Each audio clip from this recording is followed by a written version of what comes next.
Bom, meu nome é Nilson Monteiro, sou jornalista há 53 anos.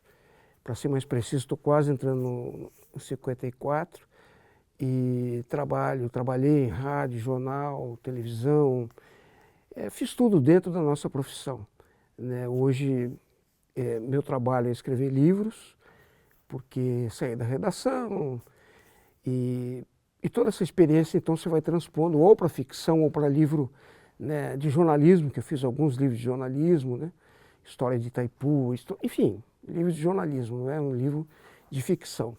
E toda essa vida eu queria dividir com vocês, conversar com vocês, da forma que vocês acharem melhor, da forma que for melhor, inclusive para todo mundo, aqui para a galera toda, e me colocar junto. Tamo junto. Eu tinha 7 para 8 anos, eu morava em outra cidade, aliás, morei em 10 cidades. Em outra cidade que não era a cidade da minha mãe, dos meus pais. E aí eu escrevi uma cartinha para ela, para 7 para os 8 anos, eu não me lembro. Por aí. Uma cartinha contando que meu irmão estava com tosse, mas estava tomando germose, que os cachorrinhos estavam crescendo, aquelas coisas bem infantis. E saiu uma cartinha que depois, anos depois, fui ler, falei, pô, será que eu sei até escrever? Isso já estava já no colégio, no ginásio, sei lá. E aí eu enquadrei essa cartinha, né? Então eu tinha alguns sonhos durante a vida. O primeiro era ser açougueiro. Minha paixão era ser açougueiro, eu queria ser açougueiro, né? Eu tenho um bom número de primos que são açougueiros. Então eu achei uma poesia, aqueles caras descarnando, sabe, aquele troço, porque meu avô é um espanhol, entre outras coisas, era açougueiro. E era meio que um sonho familiar, então eu acalentava isso. Mas aí meu pai, chato pra cacete, botou na escola. E falou, vai estudar e vai ter que ser um dos melhores aí da turma. Além de botar na escola, queria que eu fosse um dos melhores. Nunca fui, mas enfim, comecei a estudar. E depois queria ser jogador de futebol, né? Essa é a minha paixão até hoje, uma das. Mas com 17 anos fiquei diabético, e aí a perna pesava, depois de cada treino, pesava 80 quilos, aí acabou a minha carreira de futebolista, né? Pelo menos meio profissional. Porque aí fiquei jogando futebol amador até quebrar tudo. Não tem nenhum osso que eu não tenha quebrado. Mas, quando eu tinha no movimento estudantil, a gente convivia muito no colégio, né?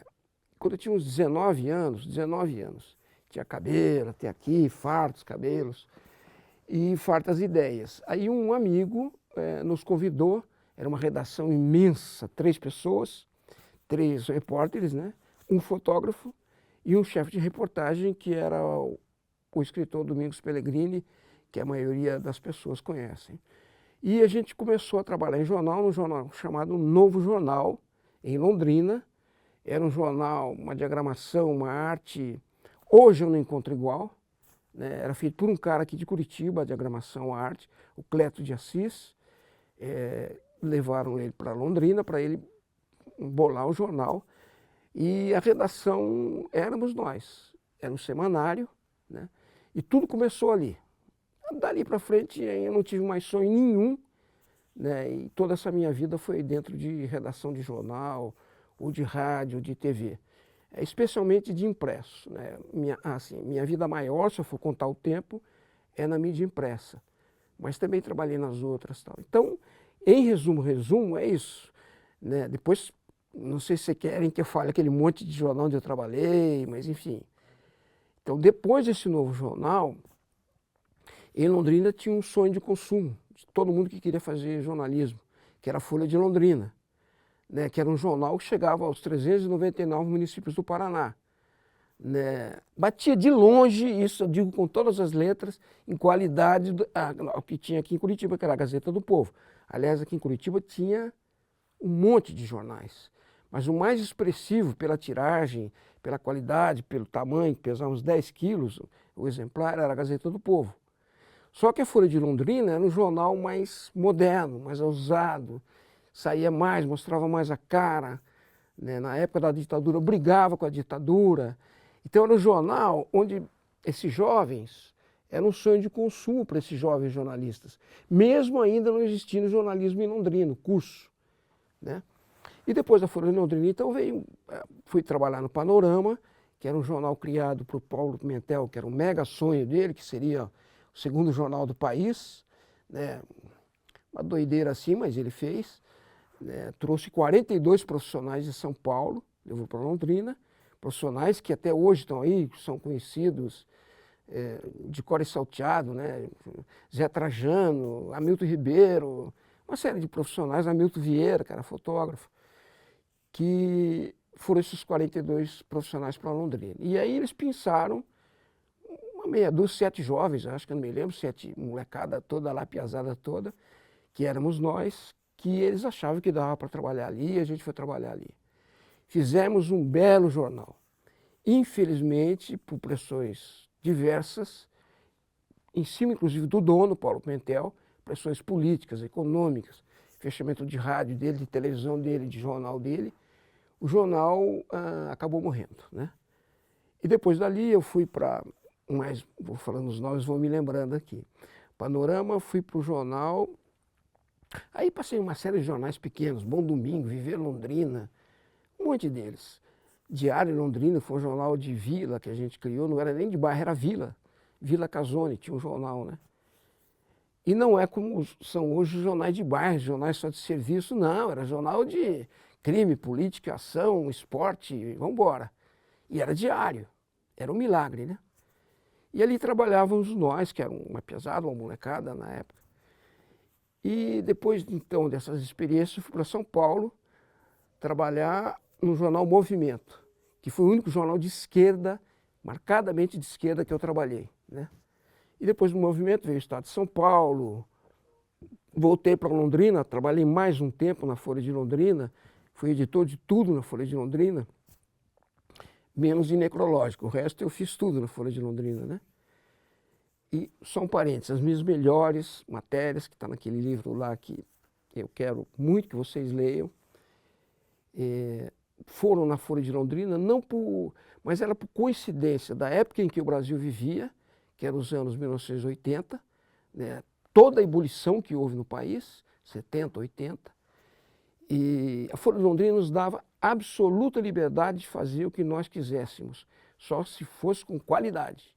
Né? Então, depois eu posso dar exemplos para vocês do que a gente acabou fazendo naquele jornal. Né? Por isso que ele me marca assim, e se eu começar a chorar, vocês me perdoem, eu sou um eterno chorão. Eles me chamam de Mar Nilson. Então, é duro, eu não consigo falar sem chorar. Então, e ainda mais na nossa paixão, que é de vocês e a minha. Bom, depois da Folha, assim, já falei do Movimento, voltei para São Paulo, para o Estadão, trabalhei no Estadão, e depois, não me lembro mais, a cronologia não me lembro direito. Aí fui para a Gazeta Mercantil, é o jornal onde eu trabalhei mais tempo. Né? Era um jornal onde eu trabalhei 12 anos. 3 deles viviam entre Curitiba e São Paulo e 9 anos chefiando a sucursal da Gazeta Mercantil aqui em Curitiba.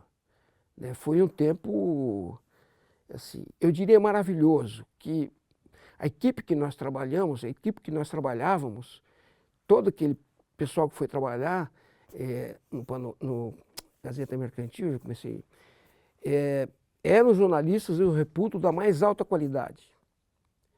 Eu brinco sempre assim, eu nunca pedi um diploma para ninguém. Porque o jornalista se vê no faro, no olho, na paixão dele pela profissão. Se ele não tiver, não adianta ter diploma. E mais, eu acho que a qualidade das universidades de comunicação, as faculdades de comunicação, interessam mais que o diploma. Isso é provocação, né? Porque às vezes as pessoas se batem demasiadamente, eu acho, pelo diploma, em todos os meios.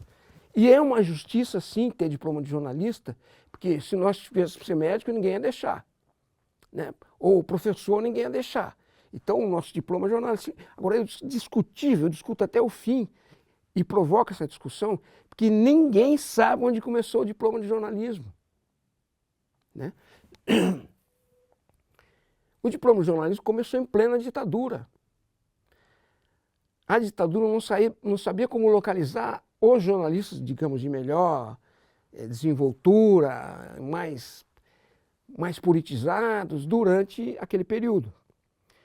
Então, começou aí as redações, Estadão, Folha de São Paulo, todos os jornais grandes que existiam, né, TV Educativa, desculpe.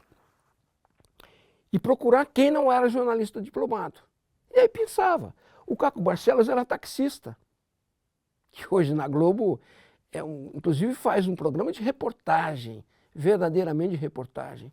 E eu não estou dizendo isso para comparar quem é e quem não é. Quem é jornalista tem que ter um condimento especial, tem que ter todo esse aparato tecnológico que nós temos, esse instrumental que a gente tem, né? E tem que usar. Só que tem que, sobretudo, tudo isso tem que ter paixão. Se o cara não tiver paixão, ele pode ser médico, advogado, prostituta, o que ele quiser, ou ela quiser, menos jornalista. Porque é uma profissão que exige paixão. Né? Você acha, o jornalismo, esse glamour que a gente vê, não é bem assim. É uma pauleira, a nossa vida é uma pauleira. E na Gazeta Mercantil, graças a Deus, nós fizemos uma equipe, éramos em 14 e eu chefiando 15 pessoas na redação, aqui em Curitiba. Imagine uma sucursal, como é que era, né? A Gazeta tinha quase 200, 300, 200 e poucos jornalistas. Funcionário tinha um caminhão. E aqui a gente conviveu e viveu aqueles 9 anos, trabalhando, fazendo um jornal, que foi considerado várias vezes um jornal, o melhor jornal, sei lá o que, diário, né? Porque nós trabalhávamos com paixão. Essa era a diferença, né, que eu acho que há na nossa profissão. Né, assim, na Gazeta Mercantil era um jornal tido como, e era, sisudo, com uma linguagem direcionada para empresários, né? Fala de juros, enfim, todo esse economês que a gente às vezes não domina e às vezes domina, mas eles falam que a gente não entende nada, eles são os economeses, né? Eu não. Mas a gente sabia também, porque na Gazeta Mercantil tinha uma outra vantagem.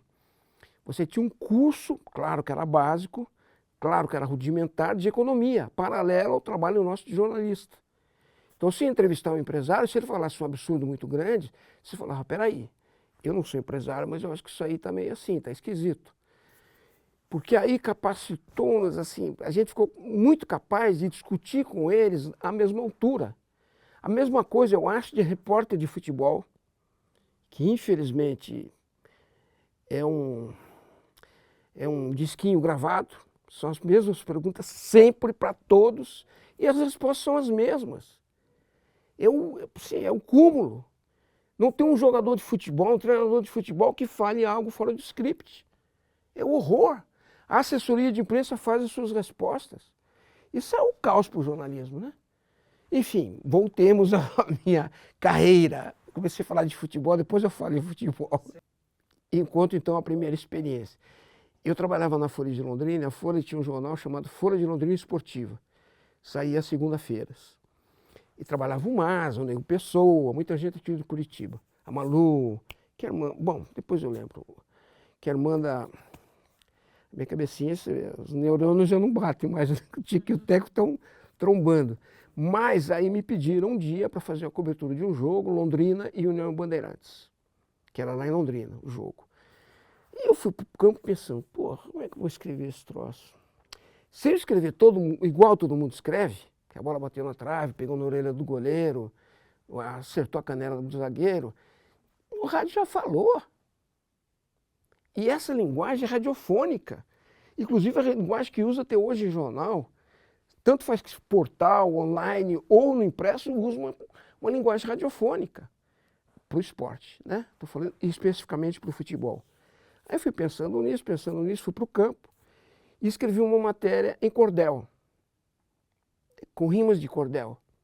2 personagens, o Zé e o João, discutindo, né, o jogo, desculpe. Que jogou um bolão? Não, aquele fora do coração, uma coisa assim, cheia de rima, como se fosse uma coisa nordestina. Entreguei a matéria para o editor e fui embora, já sabendo que eu ia ser mandado embora na segunda-feira, com certeza absoluta, né?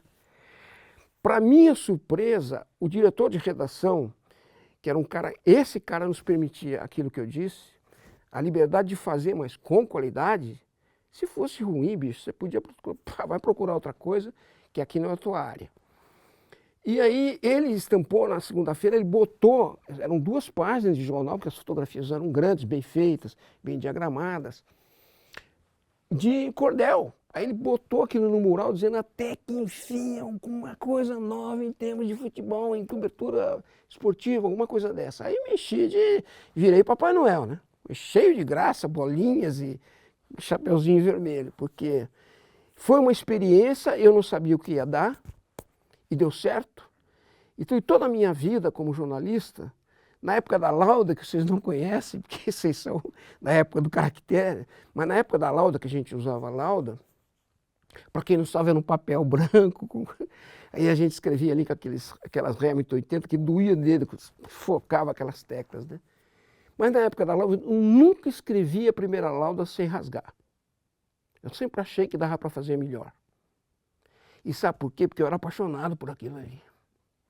Não era porque eu queria ser bonitinho e nem porque eu queria ser diferente do resto. Mas aquela era a minha paixão. E paixão tem que fazer bem. Homem com mulher, mulher com homem com homem. Qualquer paixão tem que ser bem feita. E da tua profissão tem que ser bem feita. Né? E eu tentei várias vezes na minha profissão, na nossa profissão, fazer coisas novas que não estavam nem em lead, nem sub-lead, nem em fim da matéria, que seriam diferentes. Né? Depois, na nossa época de caractere, também na Gazeta eu nunca escrevi uma matéria que eu não deletasse a primeira página. Eu sempre falei, porra, dá para fazer melhor. Né?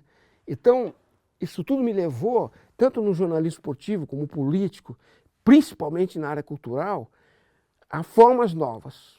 Né? Eu vou dando exemplo, se eu estiver falando muito, vocês me parem, por favor. No Estadão, por exemplo, fui cobrir a Bienal Internacional do Livro. Aí eu falei, pô, se eu falar que venderam tantos mil livros, que isso aqui é um universo de livros, todo mundo vai dar todo o jornal diário, e o Estadão era um jornal, é um jornal muito importante ainda, eu acho.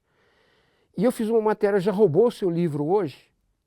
Fiz uma matéria com os ladrões de livros da Bienal. E era o maior barato.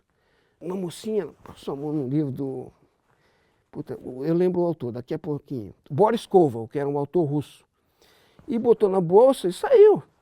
E daí eu acho que o guardião lá deixou ela andar uns 10, 12 passos no meio da multidão, foi lá e a senhora passou a mão no livro ali, não pagou. E trouxe a moça de volta.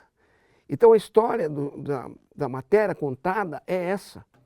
Os pequenos roubos e os grandes roubos que haviam na Bienal, que são milhares de pessoas, são milhares de livros, editoras, né? Então aquilo ali não era como não ter roubo. E o roubo é salutar. Quando o nego rouba livro e lê, continua esse vício não de roubar, mas de ler, é salutar. Né? Então assim, sempre procurei nas matérias o que não existia nas matérias. O que falar dessa matéria.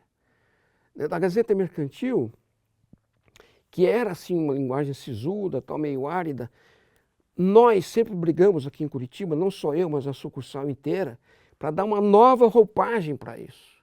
Para fazer as pessoas se interessarem pela leitura de uma matéria sobre correção monetária, né? Sobre o problema do tarifácio para o Brasil. E com isso, vou dar um exemplo, eu vou concretando bem os exemplos assim para a gente poder conversar. Então, buscar o novo na linguagem do jornal te leva a se aproximar, a nos aproximar de uma linguagem quase literária. E até a linguagem literária. Né? Por quê? Porque vamos dar exemplo prático, eu fui entrevistar o Poti.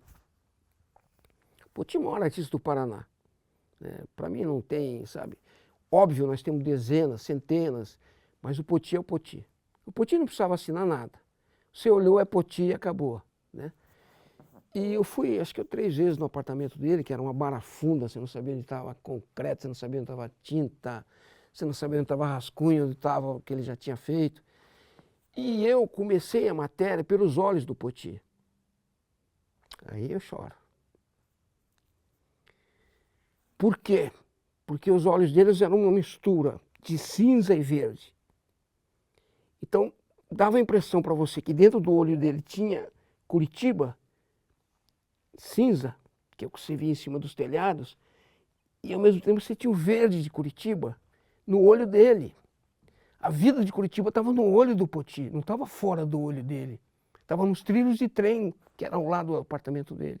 E é onde foi ele nasceu e cresceu, que é hoje ali perto do Jardim Botânico. Né? ele cresceu ali, na beira da linha do trem, por isso que as personagens dele são todas muito ligadas a trem, etc. Então, como é que você começa uma matéria para falar do Poti, sem falar que o Poti é gênio, que ele é o maior do mundo? Né? Porque isso aí, minha mãe estava cansada de saber. Mas então eu fui buscar no olho do Poti como começar essa matéria. E deu certo. Gazeta Mercantil deu manchete, etc. E o título só foi esse, Poti. Não tinha mais nada. Há títulos que não precisam de emenda, de mais nada. Né? Enfim, e se aproxima da quase literatura, porque também muitos literários, ou muitos literatos, desculpe, trabalharam em jornal, efetivamente em jornal. Clarice Lispector foi uma das pioneiras como mulher em redação de jornal. Lígia Fagundes Telles, Drummond de Andrade, e aí vai, Afonso Romano Santos, aí tem quilos. Fora você falar do Hemingway, foi cobrir a Guerra da Espanha como jornalista, né? E aí tem um monte, né?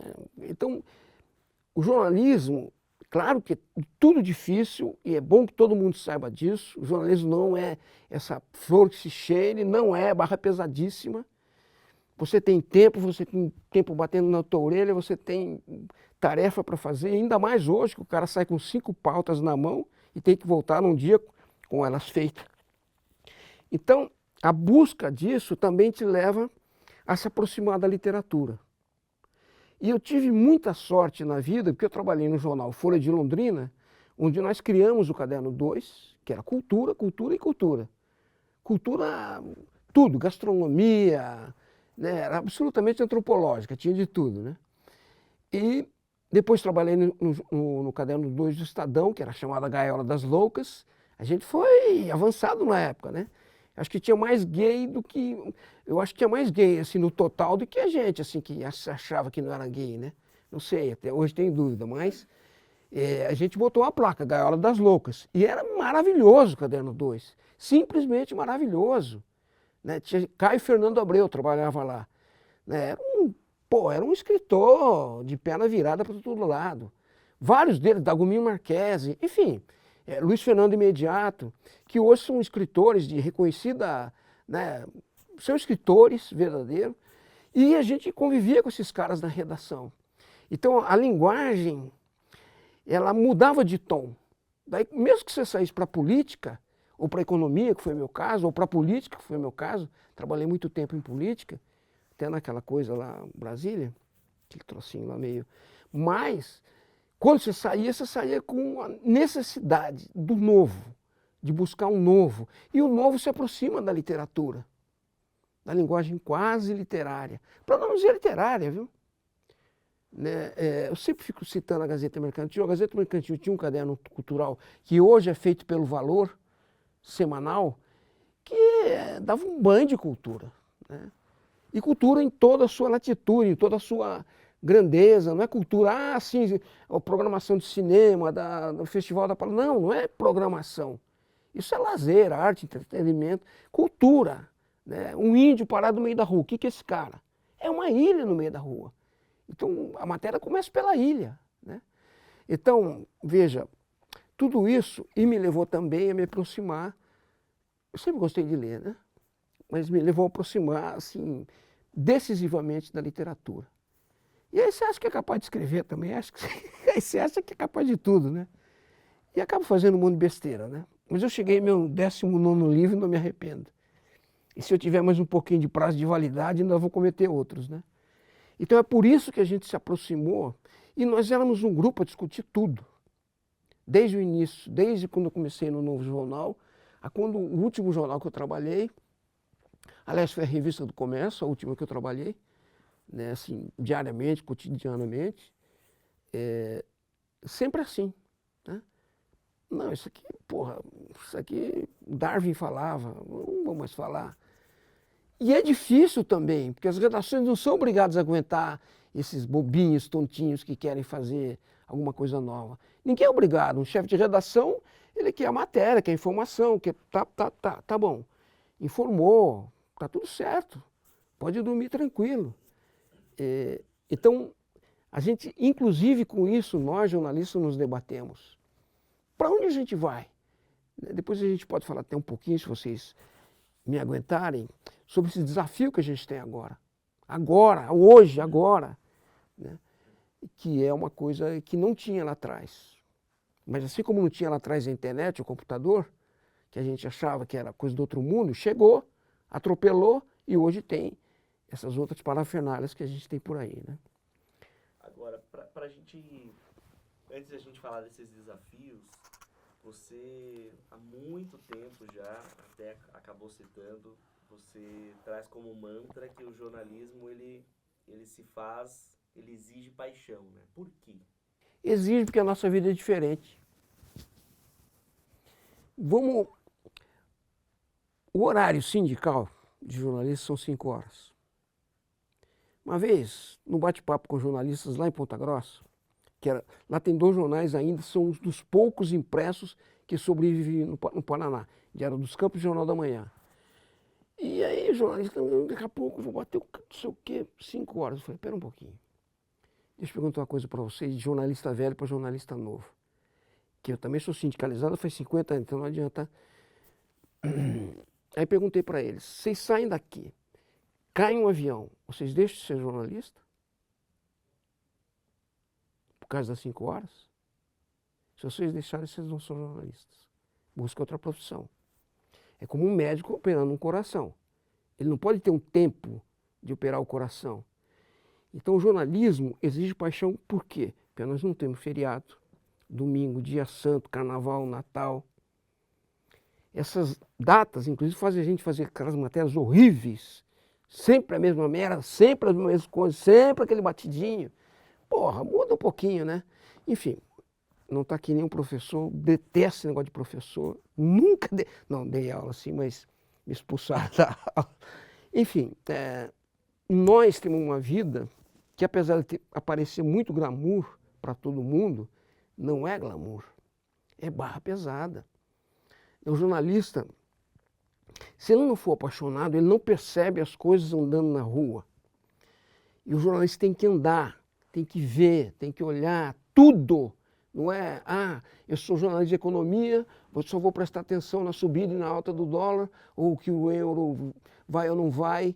Sou jornalista de economia, mas eu sou jornalista. Estou andando pela rua, eu vejo 300 pedintes numa rua só, eu tenho que saber por que está acontecendo isso. Isso é o que você chama de sensibilidade? Eu acho que sim. Eu acho que é e deve ser. Nós temos que andar com os olhos, os ouvidos, a pele, tudo ligado no mundo, tudo. E isso é uma coisa que a escola poderia ensinar melhor. Poderia.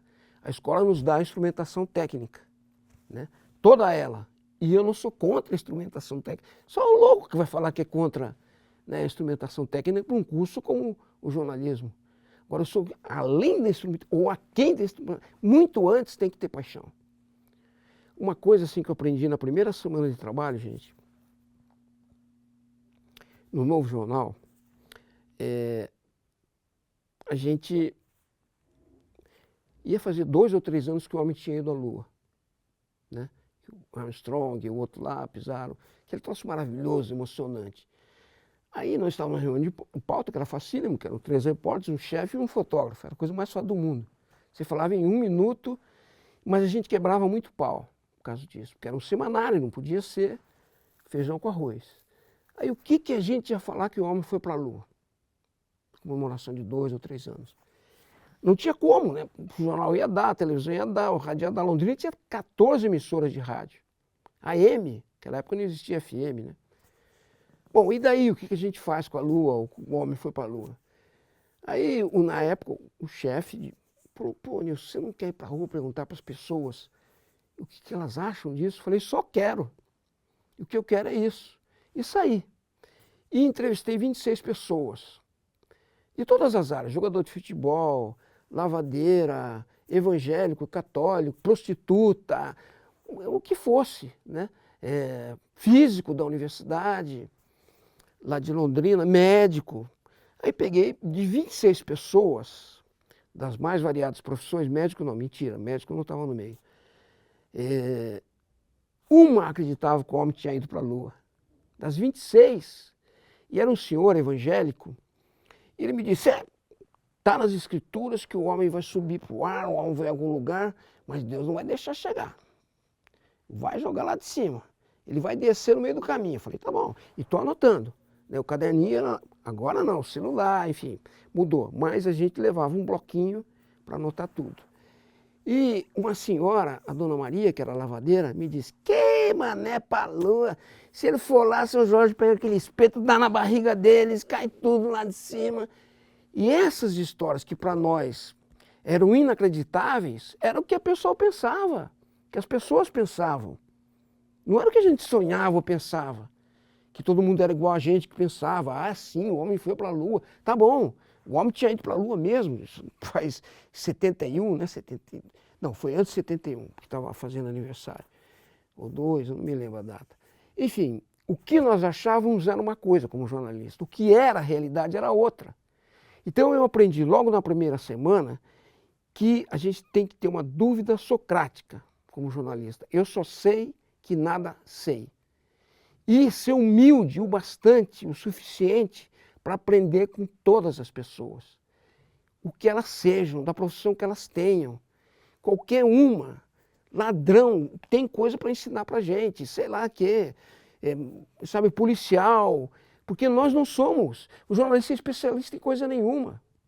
Nós só sabemos da nossa profissão. E olhe lá que tem muita gente que não sabe nada, faz de conta que, né? Mas a gente tem obrigação. Agora, dos outros, o que a gente sabe? Jogador de futebol, como o Natan perguntou. O que eu sei do jogador de futebol? Qual que é a preparação que ele faz para exercer a profissão dele? Como é que ele fica longe da família dele? Enfim, a gente tem que saber com esses caras. Por isso que eu fico também... Não, eu fico doente mesmo de repetir as mesmas perguntas sempre, esses repórteres, e não é culpa deles, é bom que a gente ressalte. Né?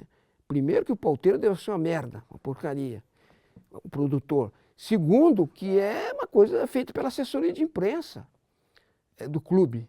Então, se a gente também considerar a assessoria de imprensa, essa mesmice, eu digo assim, da pergunta igual para resposta igual, é um saco. Assim como é um saco, e já vou dando todos os exemplos. E vocês parem, peçam para eu parar, por exemplo, e vão cortando, porque eu sou uma metralhadora quando eu começo a falar, ainda mais daquilo que eu mais amo, que é a minha profissão, nossa profissão.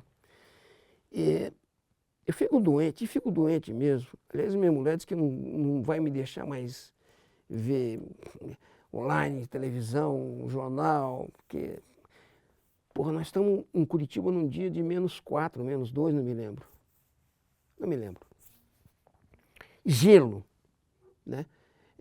Para ver se a cidade está gelada, você bota a mão no vidro da tua casa, você já vai sentir qual é a temperatura. Porra, botei a mão no vidro, estava gelado, tá bom. Aí vi um programa de televisão, gelo em Curitiba. E aí faz aquelas mesmas coisas de sempre, que é o glamour do Bacaxiri, do Barigui, tudo branco. A igreja dos sul-coreanos ficou com o teto todo branco, o milagre do inverno, lá, a glamour do inverno, então não tem problema nenhum. E as pessoas que sofrem no inverno? E o cara que mora lá na Vila Pinto, que durante o verão já é uma umidade fantástica. O cara que mora lá na Cava do Iguaçu, que aquilo lá, assim, você fica úmido só de olhar. Imagina no gelo do inverno. Quer dizer, não é só úmido, é agulha entrando no teu dedo. E aí um programa de televisão, que também não difere muito dos outros, não.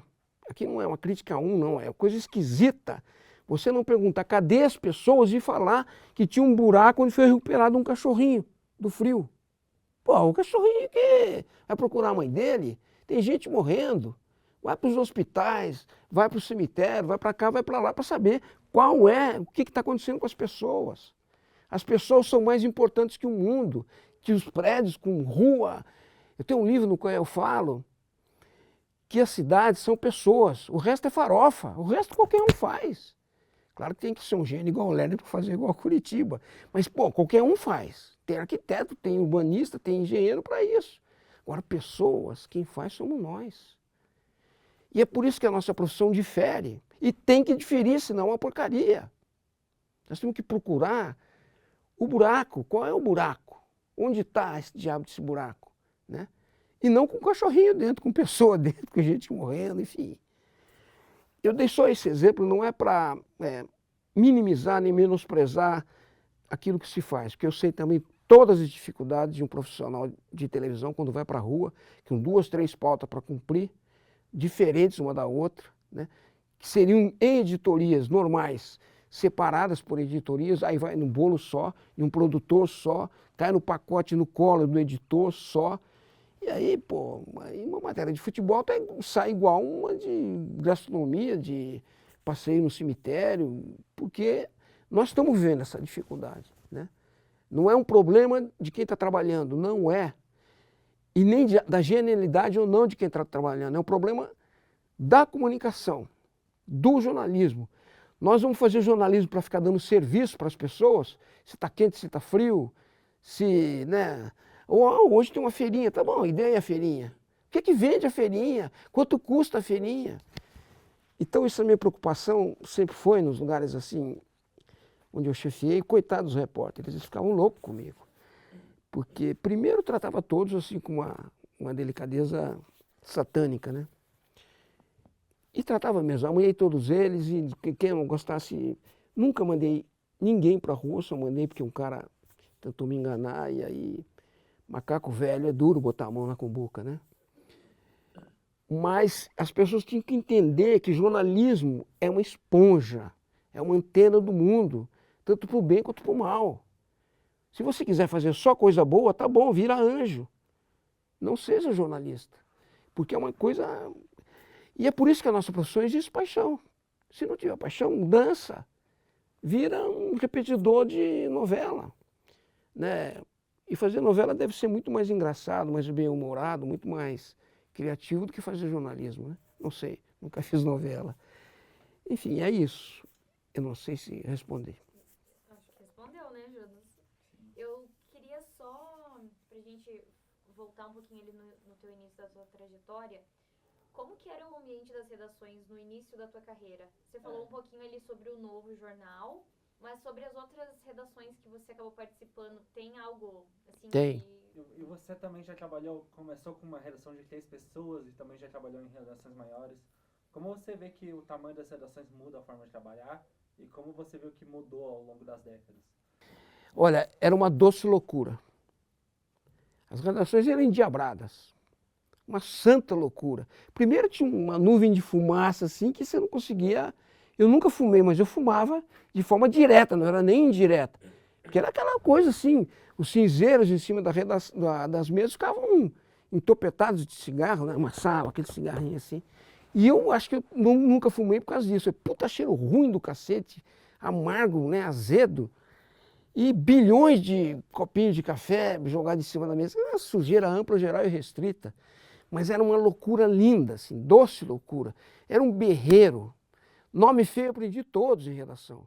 E não era nome feio, era nome bonito, coisa assim que a gente amava falar, né? Então a redação, na época, era assim, no início. Quando eu fui trabalhar na Folha de Londrina, era assim. Trabalhei no Estadão, era uma redação, um andar inteiro. Na Gazeta Mercantil, um andar inteiro. Então era muito grande, né? As editorias tinham 20, 10, 15, cada editoria trabalhando, pessoas, né? Então era uma loucura, uma loucura, uma loucura. E era berro para todo lado. Dou outro exemplo, eu trabalhava no Panorama e meu chefe era o Hamilton Almeida Filho, um cara genial, já morreu, mas um cara que aos 17 anos foi editor do Jornal da Tarde. Foi chefe do Jornal da Tarde, aos 17 anos. E ele trabalhou com a gente lá no Panorama. Nós trabalhamos com eles no Panorama. E o Hamiltinho, ele me deu uma pauta, num domingo, desgraçado, me deu uma pauta, para ir fazer uma matéria em Ibiporã, que é uma cidade a 18 quilômetros, 15 quilômetros de Londrina, que alguém tinha matado alguém lá, num boteco lá, tinha dado um tiro um no outro, pediu para eu fazer a matéria. Tá bom, fui para lá, e naquela época a gente ia de carro, não tinha celular, o telefone era ruim de ficar falando, era um horror. Sabe? Se quer falar assim, ninguém imagina o que era aquilo, né? Jacarezinho, quem imagina? Era um plug que você botava no fio e botava no telefone para falar na rádio. Então, jacarezinho, hoje falar para estudante, ele pensa que é o... Porque não existe mais, enfim. Aí fui lá para aquela cidade, para Ibiporã, e conversei com todo mundo que eu podia. Com o dono do boteco, com o cara, o médico, o delegado, enfim, com todo mundo, né? A mulher que estava implicada no caso, o cara que tinha assassinado, que foi um assassinato, né? E voltei para o jornal, um domingo, escrevi tudo e, beleza, vou embora, né? Botecos que me salvem. E eu estava saindo e eu vi aquele berro na redação. A redação no Panorama também era imensa, era igual do estado do Paraná aqui, antigamente, né? Era um campo de jogar futebol de salão, grande. E aí eu escutei aquele dentro da redação. Ele sentava o oposto de mim na redação. Ele sentava lá, porque ele era o chefe e eu aqui. Ele disse, Nilson, seu filho! O resto todo, vem aqui, porra! Eu fui. Parecia um jogador bater pênalti atravessando o campo inteiro, assim, né? Puta merda, o que eu fiz de errado nisso? Aí cheguei lá, tal, ele, por que este cara chama pé na cova, porra? Eu falei, puta, por que esse cara pé na cova? Tem tudo na matéria, só não tem por que o cara chama pé na cova. Por que esse apelido pro cara? Era um detalhe fundamental para a matéria. Porque eu dizia do pé na cova e tal. Peguei o Fusca, naquela época era um Fusca caindo os pedaços lá, e fui até Ibiporã de novo, e o cara era coveiro. Por isso que ele era pé na cova, né? E o pé na cova tinha saído com a mulher do outro, o outro tinha matado o pé na cova. E o pé na cova foi para a cova. Mas sabe a história assim? Que a redação era essa inferno, era um doce inferno. Era uma bagunça criativa, era uma loucura total. E era barulhenta, era muito barulhenta. E depois veio a época já dos computadores, que era quase silenciosa. Onde eu trabalhei não tinha silêncio, porque eu berrava mais que se ficasse em silêncio porque eu estava doente. Berrava com o subchefe, berrava com os repórteres, e todo mundo berrava comigo também, era pau quebrando. Então, apesar de o computador ser um negócio mais silencioso, né, quase impessoal, né, aquele barulhinho horrível também, as teclas agora a gente deslizava os dedos, ao contrário de antigamente, que você tinha que quebrar o dedo. Então depois evoluiu dessas quase geladas redações para as redações diminutas. E agora para home. Então, as redações agora ninguém se fala, gente. É um horror. É igual um jogador de futebol que anda junto 10 dias com aquele troço no ouvido, ouvindo música, sei lá o quê, notícia, desce para jogar e eles vão se abraçar na hora do jogo. Porra, discute antes, vem falando no ônibus, xinga o outro, briga, fala mal do outro, porque aí você vai criando uma interação que as redações tinham e eu imagino que hoje não tenha mais, porque é muito pouca gente. É um silêncio absurdo, é um silêncio doentio. Eu, assim, já veterano, para não dizer velho de redação, para não dizer outra coisa, me incomoda, sabe, esse silêncio sepulcral. Eu acho que tem que ter silêncio, sim. E pois, nunca na minha vida que eu estivesse digitando, alguém chegava, posso falar com você? Não ia falar. Ia receber um xingo de volta, um xingamento de volta. Que eu estou trabalhando, pô, eu estou concentrado naquilo. E todos aqueles berros entravam aqui, batiam aqui e saíam. Porque a minha cabeça estava aqui. Ou no computador, ou na máquina antiga de datilografar, ou, enfim, em qualquer instrumento que eu tivesse, a minha cabeça estava lá. Então, ninguém tinha o direito de me encher o saco ou de perguntar da minha mãe quando eu estava trabalhando. Quem faz muito isso é político que vai visitar a redação. É uma raça tenebrosa quando vai visitar a redação, porque ele se sente amigo de todo mundo. Aí você está trabalhando, vem um cara, bate nas tuas costas, dá um tapa na tua orelha. Porra, vai procurar marido, porra. Porra, não dá, é falta de respeito com a nossa profissão. Não é com uma pessoa ou com outra pessoa. Não é assim, é com nós, com a nossa profissão. E isso também tem outras versões. Não são só visitas de redação, né? Uma versão igual do Maluf, por exemplo. O cara vai na redação do Estado de São Paulo e bota um cheque no bolso do repórter. Foi um azar da vida dele. Nunca mais o Estadão falou uma linha boa do Maluf, é só cacete. Porque é inadmissível um cara querer comprar um repórter dentro de uma redação. Já é inadmissível comprar em qualquer lugar. Agora, dentro de uma redação, é como você chegar na igreja e meter o pé numa imagem, num santo, num pedaço de padre, no meio, sei lá o quê, né? Não pode. A redação não é para ser sacrilégio ali dentro, esse troço é sagrado. É apaixonante. Não pode. E, geralmente, as pessoas, digamos, normais, não mais todo mundo é, louco todo mundo é, mas eles não entendem essa dinâmica de uma redação. E como a gente agora é muito pouco dentro de uma redação, a gente também não entende. Porque a gente trabalha separado, a gente não troca mais ideia. Né? Lá atrás, logo depois de Novo Jornal, que eu fui para a Folha de Londrina, a gente fechava o jornal, sei lá, 3 horas da manhã, a gente entrava, a hora que dava, a hora que estava menos bêbado, a gente entrava, 9h30, 10 horas, e saía a hora de beber, claro, 3 horas era hora de beber, nunca para voltar para casa. Mas a gente esperava o jornal sair primeiro da impressora, aquela tinta de jornal, aquilo é sagrado. Papel de jornal e tinta de jornal é sagrado. Não tem jornalista que não sentia aquilo lá, não é jornalista, pô. Então, mesmo que não exista mais, você tem que fazer existir, você tem que ir lá, tem que existir, tem que sonhar que existe. Ou uma televisão, ir para uma ilha de edição, não é possível você não... O cara faz televisão, nunca entrou numa ilha de edição, ele devia ir para uma ilha, fim do mundo e ficar lá. Né? Então, por que a nossa profissão é uma coisa humana? Por que a comunicação está dentro das ciências humanas? Porque ela trata com humano, com gente. Né? Claro que tem umas gentes aí que não são tão humanas assim, mas a gente trata com eles também. Né? E é assim, a nossa vida não é porque a gente quer. Eu quero que seja verde, ou amarelo, ou azul. Não sei, o mundo não é assim como a gente quer.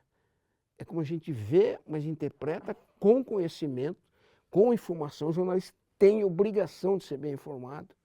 Né? Então, as redações eram daquele jeito, eu passei por essas várias fases. Né? Esse livro que eu escrevi aí, Jornalismo, se escreve com 6 letras, Paixão é isso. Tenta mostrar as fases que eu passei na minha vida. Desde aquela redação do Novo Jornal, acanhadíssima, até a redação da Gazeta Mercantil, do Estadão, que eram enormes, maravilhosas. Né? E em todas elas, assim, o ritmo de trabalho foi um ritmo de amizade. Mesmo quando você discordava, xingava, brigava, dava tapa na orelha, era uma questão de amizade, era uma questão de paixão. Eu não quero dizer paixão no sentido sentimental, amoroso, não, paixão, um por um homem, um amigo meu, outro, enfim, não era paixão, né? É paixão sim também, tesão por mulher, tesão por homem, sei lá por quem. Isso é paixão também, e é a tesão que a gente tem que ter, ou tesão que a gente tem que ter em jornalismo, não é outra coisa.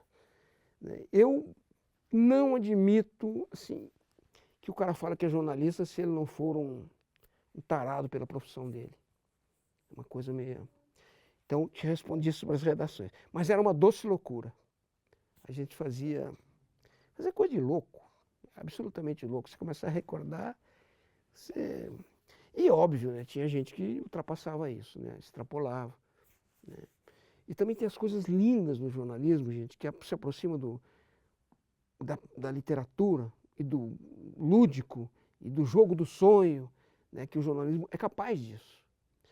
Quando houve a neve aqui em 1978, 75, aqui dia 17 de julho em Curitiba, o Estado do Paraná trouxe uma manchete que eu enquadrei. Em 75, em Londrina, a gente sabia do dia 17 para o dia 18 que nós íamos ter um fenômeno climático absurdo, né, fora do normal. Por quê? Porque em Curitiba nevou. E os termômetros dispararam para baixo. Então, nós sabíamos, na madrugada anterior, no dia anterior, que teria uma coisa extra, né? Excepcional. E já nos ficamos preparados para outro dia cobrir as geadas que vieram e mudaram absolutamente a economia do Estado, toda a face do Estado, mudou todo o Paraná, em função da geada de 75. Londrina era produtor, capital mundial do café. Em 76, o Paraná não produziu nenhum grão de café em função daquela geada. Bom, então voltemos à história. Então eu saí de madrugada com o fotógrafo e estava também junto com a gente o Ricardo Couto, que era do Estadão, que me ligou e falou, pô, eu preciso de ir Londrina, Maringá para cobrir aí e tal. E pegaram ele no meio da madrugada também e mandaram ele para Londrina. Veio de carro e a gente foi então para fazenda, sítio, aguarda, ver toda aquela miséria, era tétrico. Não queimou o pé de café, queimou a raiz. Por isso que ele é chamado geada negra. Acabou, né? E onde a gente ia, eu vi, e isso não é história, isso não é mentira. Pessoa morrer agarrada no pé de café gelado, morrer de frio, morrer feito uma estátua. Fazendeiro dá um tiro na cabeça, em função do que ele tinha perdido. Então aí, nós fomos entrevistando toda essa gente, dava tempo, o jornal, você ia voltar para o jornal ainda, redigir a matéria ainda, o jornal não é igual hoje, que sai em 2 segundos, né? E aí fui entrevistar um senhorzinho, ele estava escorado assim na enxada dele, com um cigarrinho de paia, fumando e tal. E eu me aproximei dele, eu não me lembro direito como é o nome dele, acho que era Orlando Oswaldo. Falei, o que aconteceu? Como é que o senhor pode explicar, assim, o senhor consegue explicar o que aconteceu? Porque Londrina já tinha, norte do Paraná, já tinha tido 4 geadas em diferentes intensidades, etc., mas já tinha tido 4 geadas, né? Então o fazendeiro já estava acostumado, o colono já estava acostumado com aquelas geadas, com essa.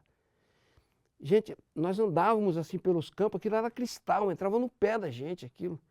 Era como se fosse agulha, gelo quebrado, você andava em cima daquilo, assim, eu estou na lua, e gelava até a alma.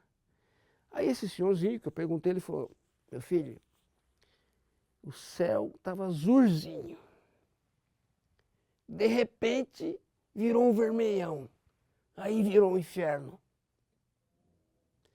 Então a explicação dele, que era uma explicação de um colono, de um homem do campo, de um trabalhador de enxada, era toda uma explicação do que aconteceu e que os cientistas falavam a mesma coisa.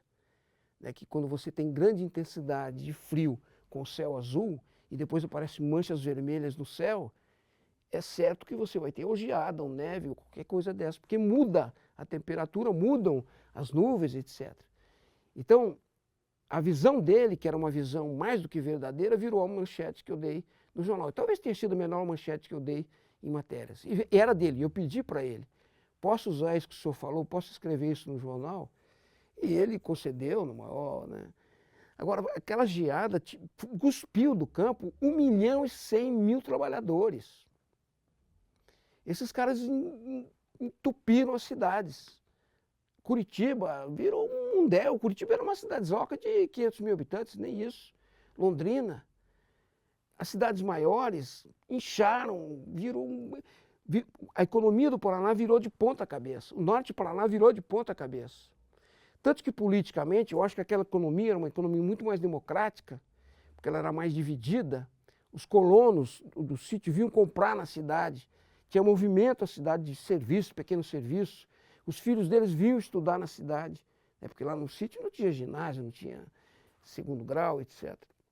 Então a economia do Paraná era uma. Quando acabou o café, porque o sul do Paraná ele sempre foi mais voltado a outras economias. Assim, ele não tinha uma riqueza sempre, o Campos Gerais, claro, tinha lá agricultura forte, mas Curitiba não plantava um pé de alface. Não existia isso. E houve uma mudança também em função desse fenômeno com o Lerner criando a cidade industrial de Curitiba. E a economia do Paraná, que era uma só, que era monocultura, ela se repartiu. O norte do Paraná, que era café puro, você andava quilômetros e quilômetros e quilômetros, aquele cheiro maravilhoso, que inebriava a alma, inebriava o espírito, o corpo, sumiu. Né? Aquilo todo virou um campo de soja. Nesse jornal que eu trabalhava, a gente fez uma matéria da igreja, no quintal da igreja, plantar soja, pô. Deu título, deu matéria. Soja até dentro da igreja. A soja é uma economia concentradora. Fica na mão de 5, 6, 10. A cafeicultura, ela ampliava esse número fabulosamente, né? Então a nossa economia mudou e, em função disso, mudou toda a vida do Paraná. O Ney Braga terminou nos anos 70 essa estrada do café, que ligou o norte do Paraná com Curitiba, porque isso não existia. O norte do Paraná era São Paulo. Tanto que os times que todo mundo torce lá é de São Paulo. Não tem torcedor do Atlético, do Coxa. Atlético agora tem um pouquinho, porque o Atlético foi muito bem, vários. Né? Coxa não passa daqui para lá, né, eu digo. Lá as torcidas são... O Londrina é o 6º time da cidade. Então, é muito mais ligado, é umbilicalmente ligado a São Paulo. Só que essa estrada do café, né, primeiro a estrada do Sena e depois do café, ligou o Paraná. O que foi muito bom para o Paraná. E que foi muito bom para Curitiba. Curitiba mudou para o mundo, como dizia Leminski, né? Veio baiano, veio nordestino, veio mineiro, veio norte paranaense, veio para Curitiba, em função também da economia, né? E é por isso que a gente, trabalhando num jornal econômico, não pode deixar de ver a dor do cara que estava lá. Que ele foi o fim da economia, a ponta da economia foi aquele cara. Ele, pô, explicando, mas ele sabia que ele perdeu o emprego, que a mulher dele ia ficar desempregada, porque ela trabalhava quase sempre na família, sei lá, os filhos não podiam mais estudar, nem na cidade ao lado, que era Londrina. Houve esvaziamento total das cidades do norte do Paraná, né? Jandaia, e tinha um monte de cidades, era um colar, eram pérolas assim, as cidades, um colar. E acabaram todas, assim, murcharam, não acabaram. E ficaram grandes cidades, como Londrina, Maringá, que são polos, né? E que inventaram outra saída para eles, economicamente também, né? Para mim, foi um desastre para o Paraná, para a economia do Paraná e para a gente do Paraná, especialmente para as pessoas do Paraná, né? 1.100.000 trabalhadores que saíram do campo, isso não é, um êxodo, né, bíblico, né? Um troço, assim, se você contar, ninguém acredita, né? Então, qual é o nosso papel? Refletir isso, né? Refletir isso na economia, na cultura, na política. Saber disso e refletir isso. E discutir isso, não em palanque, que a gente não é político, mas discutir isso com a comunidade nos veículos onde você trabalha. Discutir, entre aspas, mas mostrar isso para a comunidade. Né? Olha, aconteceu isso, e aí? Né? Em rádio, televisão, jornal, online, portal, vídeo, sei lá. Agora esse praga de fake news que tem para todo lado, você, é um jornal profissional, nós, jornalistas profissionais, vocês que vão daqui a pouco enfrentar esse mercado e essa demanda de mercado meio distorcida, a verdade é o pior veneno, a mentira é o pior veneno que tem na nossa profissão, né? Ela acaba, né? Assim, porque ela distorce uma coisa real. E ela não cria fantasia, que a fantasia é uma coisa legal, sonho. Ela cria outra realidade que não existe, pô. E não existe isso, né? A realidade, por mais dura, mais crua que ela possa ser, é uma realidade. Posso não gostar do Coxa, do Atlético, ou do Corinthians, ou do Palmeiras, mas, pô, existe, eles estão aí, né? E uma coisa que também aprendi muito na nossa profissão, na Gazeta Mercantil, nós tínhamos um chefe geral, diretor-geral de redações no Brasil inteiro. É um espanhol, Matias Molina. Ele é autor de um livro chamado Os Melhores Jornais do Mundo. E eu recomendo para todo mundo. É um tijolo. Bater na orelha com aquele livro lá, você quebra a orelha, a cabeça, o cérebro. Aquele livro é uma coisa do Molina. O Molina era um chatérrimo. Um cara, ele lia em mandarim, pô. Era um demônio do espanhol, né? Eu não sei se ele está vivo. Mas é um cara, para a nossa profissão, fantástico. E você chegava na sala dele da Gazeta Mercantil, que era o tamanho dessa salona aqui, tinha jornal russo, chinês, japonês, ele lia o mundo inteiro. E ele dizia uma lição para nós, assim, ele fazia reuniões, a gente tem reuniões periódicas, né? Quando ele não vinha para as sucursais, ele falava, na Gazeta Mercantil não se pode errar uma vírgula. Uma vírgula. Uma vírgula acaba com a vida de uma pessoa, de uma família, de uma cidade, de um estado e de um país. Então, não se pode errar na Gazeta Mercantil. Nenhuma vírgula. E nós aprendemos a não errar. A não contar que essa sala é preta se ela era verde. A gente não podia errar. E não errava. E assim, as pessoas que trabalharam comigo, elas sabem, não preciso ficar contando história nem lorota, elas sabem disso mais do que ninguém. Se houvesse uma dúvida, essa dúvida tinha que acabar. Eu acho que a dúvida é o motor do mundo. Sem dúvida, o mundo não andaria. Agora, se houvesse uma dúvida em qualquer coisa, matéria, apresentação, sei lá o quê, você tinha que acabar com essa dúvida para depois você transpor para o papel, para o vídeo, né? Para a emissora de rádio, enfim, onde você trabalhasse. E isso é uma lição do Molina que eu aprendi. Aliás, aprendi um monte de lições com um monte de gente, sabe? Aprendi muito, né? Você imagina, durante meio século de profissão. E eu briguei muito sempre. Porque, assim, Nessa vida toda minha, eu fiquei 3 meses desempregado. Eu tinha respeito não por mim, pela nossa profissão. Então, eu não comia enrolado. De forma alguma. Não comia enrolado. Agora o cara provava para mim que ele estava certo. Na hora eu dizia, você está certo. E na hora eu absorvia aquilo como uma lição de vida. Não de jornalismo, de vida. Então, durante a minha vida toda, né, eu tive um chefe chamado Valmor Macarini. Vou citar nome só para uma... Houve um monte deles, né? O Narciso Calilha era um puta chefe maravilhoso. E o Valmor Macarini, na época da Folha de Londrina, eu já falei para vocês isso, eu cheguei para ele uma vez e falei, pô, Valmor, o Prestes voltou do exílio, eu vou entrevistar esse cara. Eu era um piazinho lá em Londrina, nos anos 80, né? 82 por aí. Eu não era tão piazinho, já estava lá com uns 21, 22. E ele falou, você está doido, o cara está em João Pessoa. Eu falei, não, mas é lá que eu quero ir, não é aqui. Quero entrevistar o cara lá. Ah, não, mas o patrão, eles chamavam o patrão, que era o dono do jornal, que era o João Milanês. Esse era outra espécie, outra figura dentro do jornalismo que... Esse tinha que dar um livro, sabe? Mas aí o Valmor falou, não, o jornal, o patrão não vai pagar a viagem para você ir lá entrevistar o Prestes. Eu falei, bom, eu vou, vocês arrumem dinheiro que eu vou. Aí ele falou, então tá bom, vai falar com o Nicolau. O Nicolau era o cara que manipulava, o desgraçado. Porque o patrão mandava você falar com o Nicolau ia negar tudo. Aí ele deixava pela metade, né? E aí o Nicolau, não, o patrão falou que passagem aérea ainda vai. Agora esse negócio de alimentação, lá, hotel, isso é com você. Eu falei, não, porra, eu tenho que entrevistar esse cara. O cara tinha ficado fora, era o secretário do Partido Comunista Brasileiro. Era o cara mais importante da história da esquerda no país. Voltou do exílio. No fim da ditadura, voltou do exílio. Porra, eu não vou lá falar com esse cara? Não, eu vou.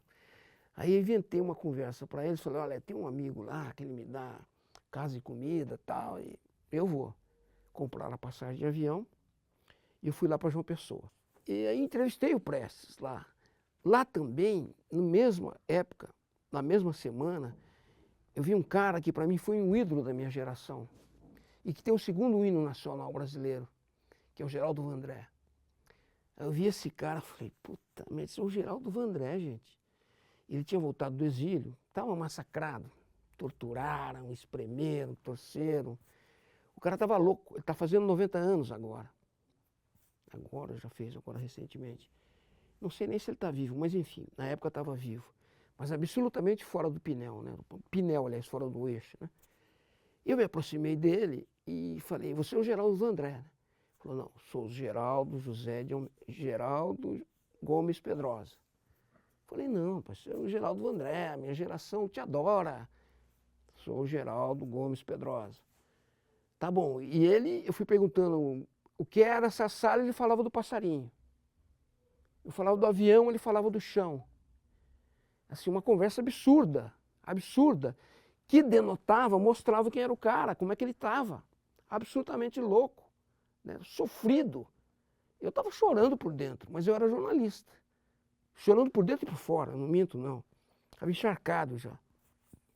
E aí, ele dizia coisas assim, se a banda, a minha é outra, é del Chile, no meio da entrevista. A gente estava numa mesa de restaurante, todo mundo olhando, óbvio, o que era aquilo. E aí uma senhora, muito legal, assim, muito simpática e delicada, uma comissão de direito humano, alguma coisa dessa, me perguntou, mas o senhor vai falar isso no jornal que o senhor está conversando com ele? Eu falei, vou. Mas não pode falar isso dele, coitadinho. Eu falei, vou. Eu estou sofrendo igual ele está sofrendo. Igual sofreu a minha geração. Só que eu sou jornalista. Ele é músico. Ele fez a arte maravilhosa que ele fez. E eu tenho que perguntar para ele por que ele não faz mais. O que aconteceu com ele. Não, mas o senhor não pode pôr isso no jornal. Eu falei, então eu vou mandar a página do jornal para a senhora. E a Folha de Londrina publicou uma página de jornal com o Vandré. Com o Vandré, com o Prestes, com todo esse povo aí que eu acabei entrevistando ao longo da vida, né? E foi uma repercussão muito grande, porque ninguém falava com ele, porque ele não falava coisa com coisa. Pô, então nós tínhamos que mostrar que o cara não falava coisa com coisa, né?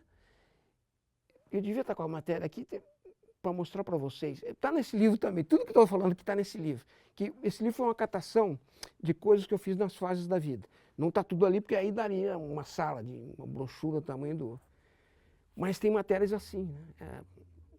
Digamos, ímpares, matérias que não eram do cotidiano, não eram normal, né? Entrevistar uma Lígia Fagundes Telles, no coração de São Paulo, no apartamento dela, ela e 2 gatos dela. E ela fala tudo de literatura, uma coisa, uma fada, uma anja.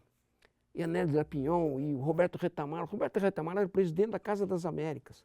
Cubano, apesar de Cuba, ele dizia, porque ele morava lá, mas todo mundo pressionava ele, né? Porque o regime pressionava ele, porque ele era muito, muito poeta, mas muito poeta.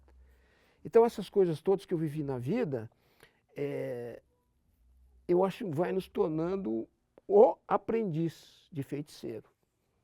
Então, aprendi com o Valmor Macarini, aprendi com o Matias Molina, aprendi com outros chefes, e Narciso Calili, Hamilton Almeida Filho, com o fotógrafo, com o office boy que me falava, não, isso aqui não está certo. Eu tinha que aprender com todo mundo. Na escola a gente aprende, tá certo? Porque há uma coisa técnica que a gente só vai aprender na escola. Agora, eu aprendi muito mais no boteco do que na escola. Mas muito mais, incomparavelmente. E não estou dizendo que meus professores eram ruins, não. Porque os caras eram bons na conversa. Só que no boteco eu falava de tudo. Né? E o professor, assim, eu não tinha muito cerimônia, ele sempre fui um idiotinho, assim, que achava que o professor tinha que ouvir. E às vezes alguns deles se prestavam a ouvir, e os outros falavam, vai caçar macaco, né? Pô? Ou pipoca, sei lá eu. E aí a gente, mais a escola, ou vice-versa, complementa uma da coisa uma da outra, né? E eu fiz, entrei em 5 cursos, né? Na época, por causa do movimento estudantil, que era muito... A gente era perseguido, essa palavra acabou, né? E às vezes eu vejo gente falar que não houve ditadura no Brasil, dá vontade de bater, né? Não de rir, dá vontade de bater mesmo. Porque é uma questão histórica, está nos livros, está nas entrevistas, está nos jornais, está nas rádios. Agora, se você não quer acreditar, é um problema teu, é um polichinelo, está aqui, né?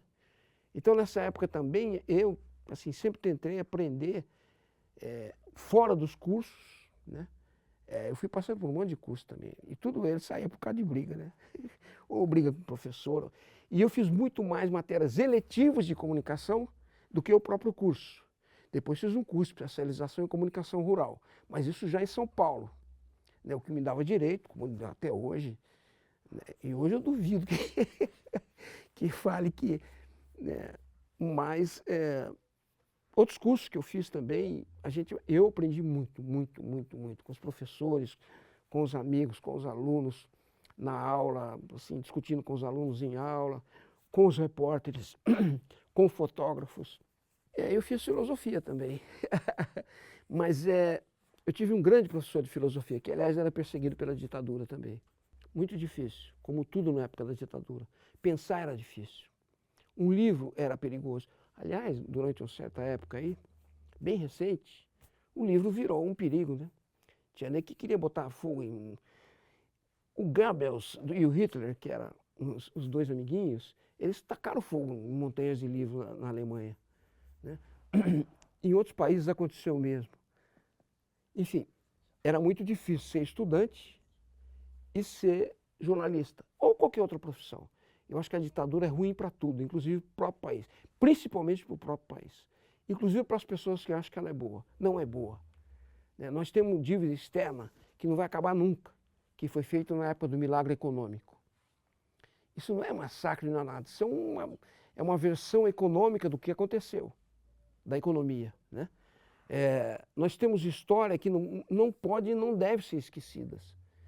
Mas para nós que éramos estudantes e nós tivemos um movimento em Londrina chamado Poeira, que em princípio nasceu como um movimento reivindicatório de coisas acadêmicas, universitárias, e depois se transformou fundamentalmente num movimento contra a ditadura e contra todos os males da ditadura. Então esse movimento foi muito perseguido. A gente tinha medo de sair à noite para a rua e ser atropelado. A gente tinha medo que os caras encontrassem os livros que a gente tinha enterrado. E não era livro, tinha a Bíblia, tinha a Helen Novaro enterrada. Tinha livro do Jorge Amado enterrado. É braba essa coisa, é muito forte isso aí. A gente fala, às vezes, eu falo em sala de comunicação com alunos, com professores, às vezes há absoluto, assim, descrédito, desconfiança do que... Agora a gente viveu isso, eu vivi isso, né? Eu não posso dizer que fui torturado, nada disso. Só que eu dei aula um ano e não recebi até hoje. E nem quero receber. Eu só fui preso uma vez, que eu fiquei 4 horas na delegacia da Polícia Federal lá, porque em nosso jornal, aliás, nosso jornal chamado Poeira, eu recomendo a todos que não conhecem, conhecê-lo, aqui na Biblioteca Pública, tem a coleção toda do Poeira, que ele nasceu numa reunião de derrotados, a gente tinha levado um cacete na eleição, e estava todo mundo com aquela cara de borocochô, fazendo autocrítica e tal, aí levantou uma amiga e falou, levanta, sacode a poeira e volta por cima, que é um verso do Paulo Vanzolin. E nasceu daí o Poeira, que foi um movimento, eu considero não, tenho certeza que foi o movimento universitário mais aguerrido do Brasil. E também foi um movimento que não tinha uma cara só, um rosto só, um líder só fácil daí de se localizar. Eram centenas de pessoas, né? E aí, dessa vez, eu fui preso, eu era presidente do DCE. Aí o delegado arrancou o revólver, pôs em cima, não me fez nada, é bom que se diga, é bom que seja justo. Não pegou em mim, não fez nada. Até ofereci um cafezinho. Aí eu falei que era diabético, eu não podia tomar. E daí ele me perguntou, como é que vocês põem uma charge do general Geisel no jornal de vocês, tirando sarro do general Geisel? Eu falei, não é o general Geisel. Isso é o ditador, o Franco, da Espanha, né? Isso é o franquíssimo da Espanha, o ditador. Isso aqui é o Geisel. Isso é um desrespeito com o presidente, com o general Geisel. Não é. A pessoa que desenhou fez pensando no Franco. Ele é a cara do Franco, você pode ver que é diferente. O nariz do Franco é mais do que do Geisel. O olho é mais fundo, sei lá, o Franco era desse tamaninho, o Geisel era altão. Era só o rosto, né?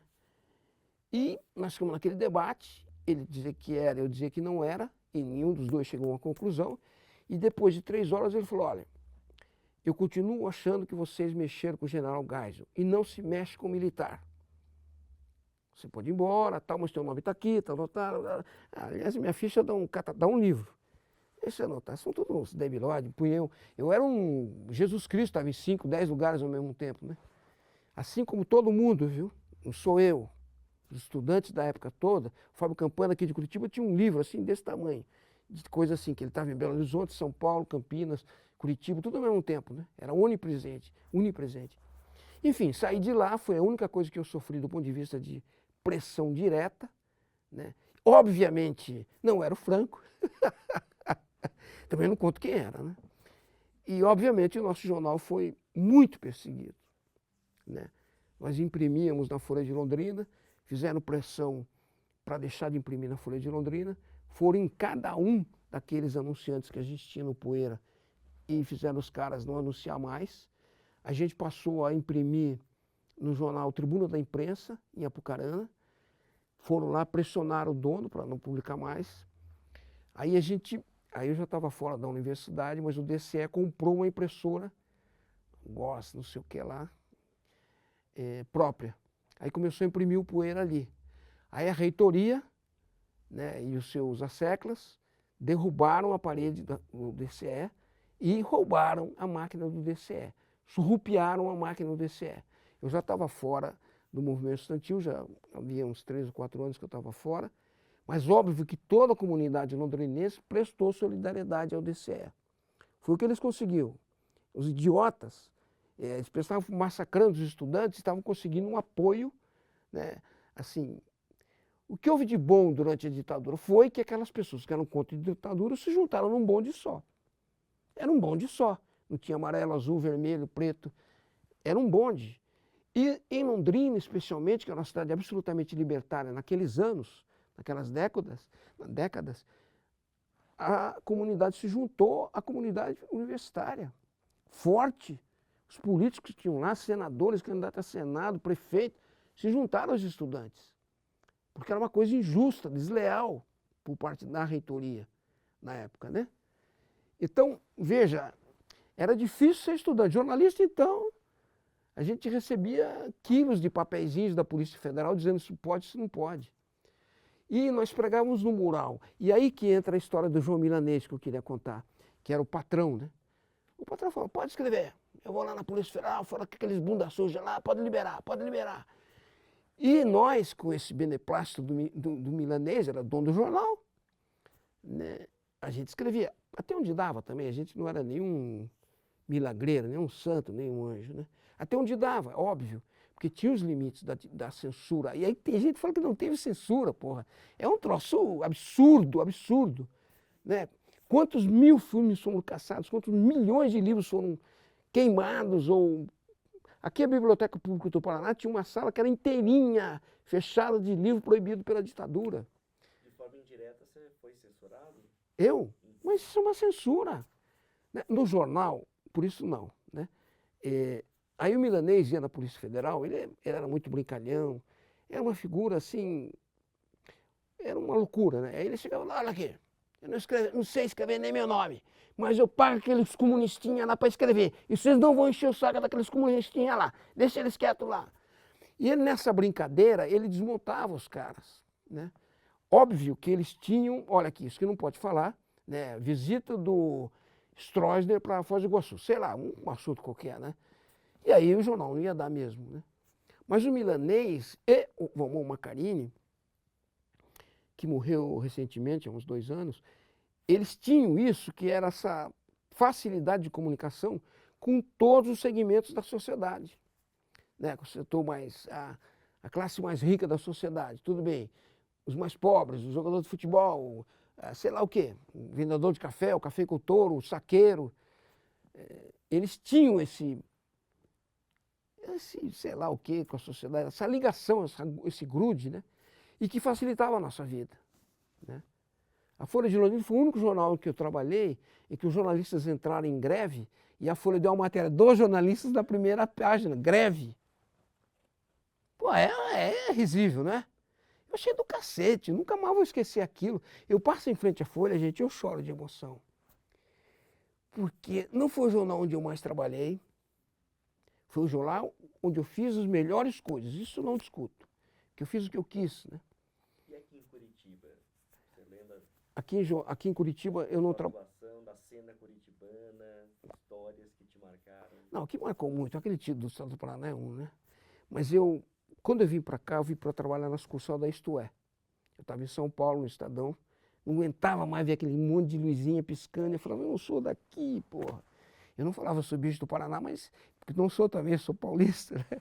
Mas eu falei, eu não aguento isso aqui, bicho. Eu tenho que beber para aguentar ficar nessa merda aqui. Não aguento isso aqui. Não tem cheiro de bosta de galinha. Tem? Não tem. Tem cheiro de marreco frito? Não tem. Tem cheiro de graxa, de tetê imundo. Eu não quero ficar aqui. A única coisa que me ficava ficar lá é o Corinthians. Aí o Corinthians eu amava. Né? Amo até hoje. Sou corintiano antes de nascer. Mas aí quando eu vim para cá, para Isto era uma outra realidade. Né? A redação tinha 3 pessoas. Era pequenininha, né? Mas depois de 2 anos foi criada a sucursal da Gazeta Mercantil aqui. Aí fiquei trabalhando lá e aqui, né? Mas a cena curitibana era uma cena muito, assim, Curitiba tinha, não era 2 ou 3, era dezenas de jornais. É uma loucura. Eu tinha Diário, tinha Gazeta do Estado do Paraná, tinha Tribuna da Imprensa, não, Tribuna, essa que continua até hoje, nossa aí. Tribuna, enfim, tinha vários e diversos jornais. Quem vendia era a Gazeta do Povo. E nem pela qualidade do jornal, era aquilo, né? Domingo eu vendia 120 mil exemplares a Gazeta do Povo. É uma cidade, gente. É extremamente respeitável isso, né? Foi minguando até acabar não vou dizer o nome feio, mas vou fazer o quê? Sou jornalista, conheço como são esses caras aí. Né? Pode falar. Eu acho uma merda no jornal. Não existe, eu não leio essa porra aí. Não, me nego, né? Mas me nego não por falta de, assim, porque é um jornal de direito. Não é. Não é por isso. Não tem problema nenhum. Na minha vida, como jornalista, eu sempre li 4 jornais diários. Mesmo impressos, lia 2 do Brasil e 2 de fora. Geralmente um castelhano, que engano bem, né, para para falar, isso é uma merda, não. E francês também um pouquinho, tal. Então, para ler, né? Para ler, sim, vai. E sempre dois do Brasil, ou Estadão, ou Folha, ou Gazeta Mercantil, enfim, sempre tem mais de um jornal, né? Nunca fiquei sem ler mais de um jornal. E isso não tem problema. O jornal de direito que eu trabalhei era o jornal mais responsável que eu trabalhei, que era a Gazeta Mercantil. Né? Você não podia errar, bicho, não podia errar, lá era sério. A Gazeta Mercantil é um jornal que também, onde eu trabalhei, com o maior respeito ao profissional de imprensa. Era o maior respeito ao profissional. Nunca o dono do jornal era o Luiz Fernando Levi, primeiro, que era deputado federal, depois o filho dele. Não, era Luiz Levi, depois o filho Luiz Fernando Levi. Nunca passaram pelo andar da redação do jornal, que era no sexto andar do prédio.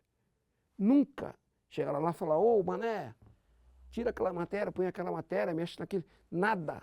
Era um respeito religioso com o jornalista, sacro. Né? E a gente tentava merecer esse respeito.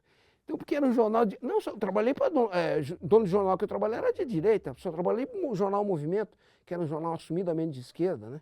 No qual a gente trabalhava 24 horas por dia tremendo, né? Que era bomba que ia cair, que era meter fogo, que era esses babacas, né? Tem que fazer na vida, tem que fazer alguma coisa.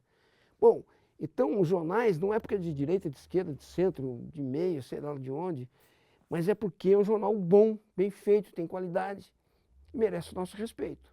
Né? Na Gazeta Mercantil, vou dar um outro exemplo, vou falando, mas vocês falam para eu parar. Eu trabalhava aqui como chefe da redação em Curitiba, na Gazeta. E uma das nossas repórteres descobriu um chuncho aí de uma grande incorporadora, construtora, sei lá, era incorporadora e construtora. Descobriu uma fraude, uma falcatrua qualquer. E me trouxe. Falei, bom, então pera lá. Primeiro você vai atrás desse fato. Né? Levanta esse fato inteirinho. Tudo, tudo. Depois nós vamos ver o dono da incorporadora, ouvir o cara lá. A repórter fez isso. Né?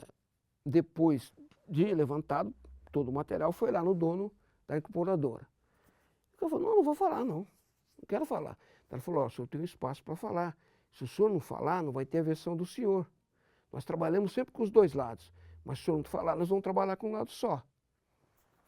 Não vou falar, não quero nem saber. Eu conheço não sei quem, não sei quem, não sei quem. Ela falou, bom. Aí ele ligou para o diretor da sucursal na época, que era o Ivanir Bortô. Aí o Ivanir falou, não, tudo bem, seu Mané, sei lá o nome, citar um nome qualquer, né? Aleatório. O senhor fala com o Nilson Monteiro, ele é chefe de redação. Não vou falar com o Nilson Monteiro coisa nenhuma, porque a mulher veio aqui, quis me entrevistar e tal, mas eu conheço o Lacchini lá, cada diretor em São Paulo. O Lacchini era um dos 3, 4, 5 grandes diretores da Gazeta, né? Ligou para o Lacchini, explicou. O Lacchini falou, não, lá em Curitiba o senhor fala com o Nilson Monteiro. Ele vai ouvir o senhor. O senhor pode e deve dar a versão do senhor, não vai sair sem a sua versão. O Lacchini falou para ele. Aí ele ficou puto. Porra, ele era um grande anunciante do jornal, não era um pequeno. Aí ele ligou para o dono do jornal, para o Levi. Olha, assim, assado. Ele falou assim, não, lá em Curitiba só fala com o Nilson Monteiro. Ele vai dar a versão na íntegra que o senhor falar. Aí xingou e não deu a versão. Aí a Gazeta deu matéria na capa, óbvio, sem a versão dele. Aí ele endoidou, queria botar fogo no jornal. Aí derrubou tudo aí, viu, o diabo e o A4, tirou os anúncios do jornal, fez um escarcéu. Só que o jornal continuou. E ele apareceu para a sociedade, para a comunidade, para quem ele quisesse ser a versão dele, como um fraudador, como um safado. Então, o jornalismo é difícil, mas ele tem que ser feito assim. E eu não acredito em parcialidade, é cascata. Neutralidade a gente aprende aqui, que é cascata aqui na faculdade. É conversa para o boi dormir. Na verdade, assim, a gente tem um caudal de informações. A gente tem um poço de informações. E é diante desse poço de informações que a gente decide a vida da gente. Óbvio, isso é óbvio. E quem não fizer isso está errado, tem que ouvir 2 partes, 500, 50 partes envolvidas num fato. Óbvio. Agora, quando você vai redigir, aí o taco é outro. você tem que ser competente o suficiente para que se você tomar um lado, se você, não estou falando que vai, isso ser tão subliminar, ser tão fantasmórico, entre aspas, que a coisa é honesta, né? Então, essa questão da imparcialidade, eu discuto muito também jornalismo, porque é tão fácil a gente reconhecer que eu gosto mais dela do que de vocês. Ou de vocês do que dela, uma coisa assim. Isso é humano, pô. Você olha e vê tanta coisa que você já passou, assim, de dificuldade, de aprendizado na escola, né? Com professores, com os amigos lá, com tudo, né? Com as paixões. Eu tive umas 500 paixões, mulheres, umas 35 mulheres. Mas não é isso que eu estou dizendo, é que esse caldo é o que te faz um bom ou um mau profissional, né? Porque não é, a gente faz ótica, semiótica, tá bom, tá tudo certo, não tá errado nisso. Eu estudei latim, pô. E foi com latim que eu aprendi português. Então não é uma coisa esquisita, né? Mas é uma coisa estranha, né? Na Gazeta Mercantil, você cuidava de um caderno de cultura. Para muita gente, economia e cultura não necessariamente se conversam, o que não é uma verdade. Mas conta um pouco mais sobre essa cobertura de cultura na Gazeta Mercantil. Legal. Assim, na Gazeta Mercantil eu cuidava da redação, né? Não era só da editoria de cultura. E aqui na sucursal, só daqui. Trabalhei em São Paulo, eu trabalhava em várias editorias, não era uma só, né? Não era cultura. Várias editorias. E aqui eu era chefe da redação como um todo, né? Mas era um desafio diário para a gente falar de juros, correção monetária e aproximar isso de cultura, né? O que era a cultura para nós, né? E a Gazeta sempre teve um caderno, eu não me lembro o nome do jornal, do caderno, um caderno de cultura, onde trabalhava o Diogo Mainardi, era um belíssimo caderno de cultura. Mas por isso que o Valor também é um grande jornal. Aliás, é um rescaldo da Gazeta Mercantil, a redação toda quase saiu da Gazeta Mercantil, né? Então, no jornal, que tinha que falar de tudo isso, de economia, era o 5º jornal maior de economia do mundo, era o primeiro da América Latina, né? E tinha que ter uma forma da cultura aparecer, nem que fosse na entrelinha, de matérias como essa, né? Depois, faça um favor, tá naquele livro lá, mas uma menina que trabalhou de repórter comigo, que eu reputo a maior repórter do sul do país, do mundo, que é a Lorena Albrecht Klenk, e ela fala disso, de que eu brigava diariamente na redação para que as matérias de economia tivessem graça, tivessem encanto, chamasse o leitor para ler, obrigasse, entre aspas, o leitor a ler. Então é um desafio, né? É muito mais fácil você trabalhar no caderno de cultura do Estadão, onde trabalhei, né? Ou numa revista de cultura, ou no Nicolau, que era o jornal que tinha aqui em Curitiba, em que também trabalhei, ou enfim, esses lugares mais alternativos, né? Mais fora do contexto aí, mais alto. E é mais fácil, porque no jornal de economia, né, seríssimo do ponto de vista, Gazeta Mercantil, estava à mesa. O Bamerindos fazia caderno com 56 páginas na Gazeta Mercantil, de anúncio. Se eu contar para vocês quanto é que custava o anúncio em 1996, eu não me lembro mais. Não sei quando acabou o Bamerindos. Pô, dava para comprar uns 10 carros o preço de uma página. E eles faziam 56 páginas.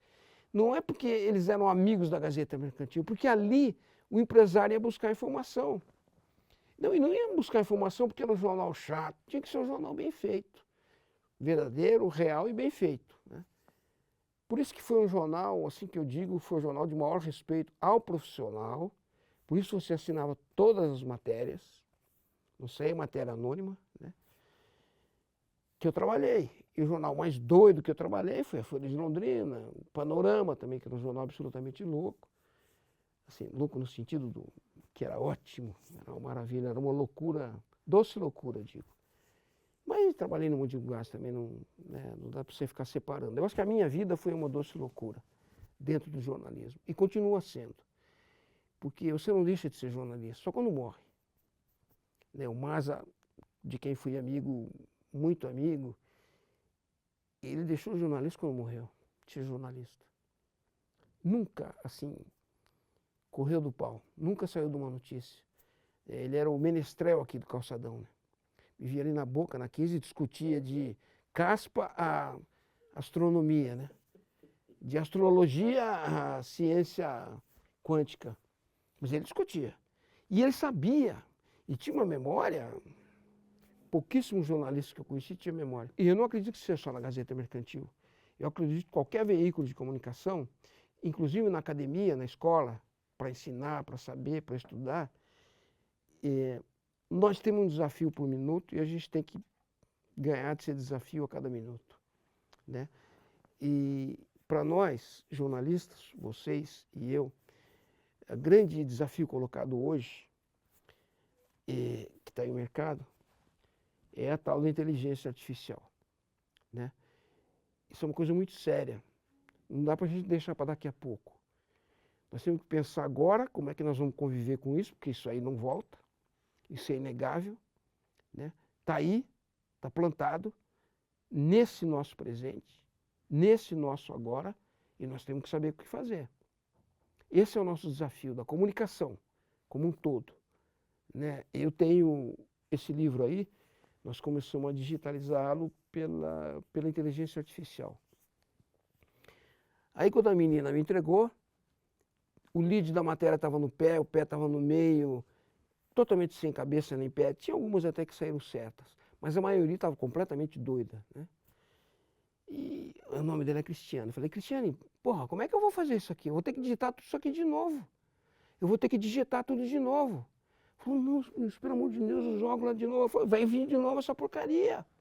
E eu vou ficar louco, porra, e não vai sair o livro. Falou, não, então eu digito tudo. Eu falei, você tá doida, vai demorar 2 anos, eu quero lançar, esse meu prazo de validade tá acabando, eu morro, aí não sai essa merda aí, pô. Aí, coitadinha, ela foi junto comigo, reeditando, quer dizer, não era reeditando, colocando no lugar o que aquela doida da IA tinha feito.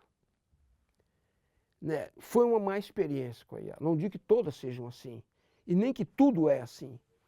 Né? Outra experiência que em Curitiba, a editora Kotler promoveu um concurso de contos. Houve 800 e poucos inscritos. 180 e poucos eram iguais, padronizados, sem erro de ortografia, sem erro de gramática, sem erro de nada. Eram filhos de uma mãe só. 180 textos, dá 10% do total, ou mais. A editora cancelou o concurso. Isso é uma coisa ruim. Na hora eu sei quando é inteligência artificial. Não é possível que os meus neurônios, para não falar neurônicos, percam, porra, por uma máquina. Vou perder, eu sei como é que vai ser. Mas espera aí, por enquanto eu resisto. Outro dia, na conversa com um amigo, ele usa muito a tal da IA, assim, para perguntar o sabor do sorvete. Ele põe naquela troço lá e sai. Tá bom. Aí perguntei, pô, bicho, mas por que isso? Ele disse, pô, isso é um conforto, eu dou um descanso intelectual, ela trabalha por mim, isso é um conforto.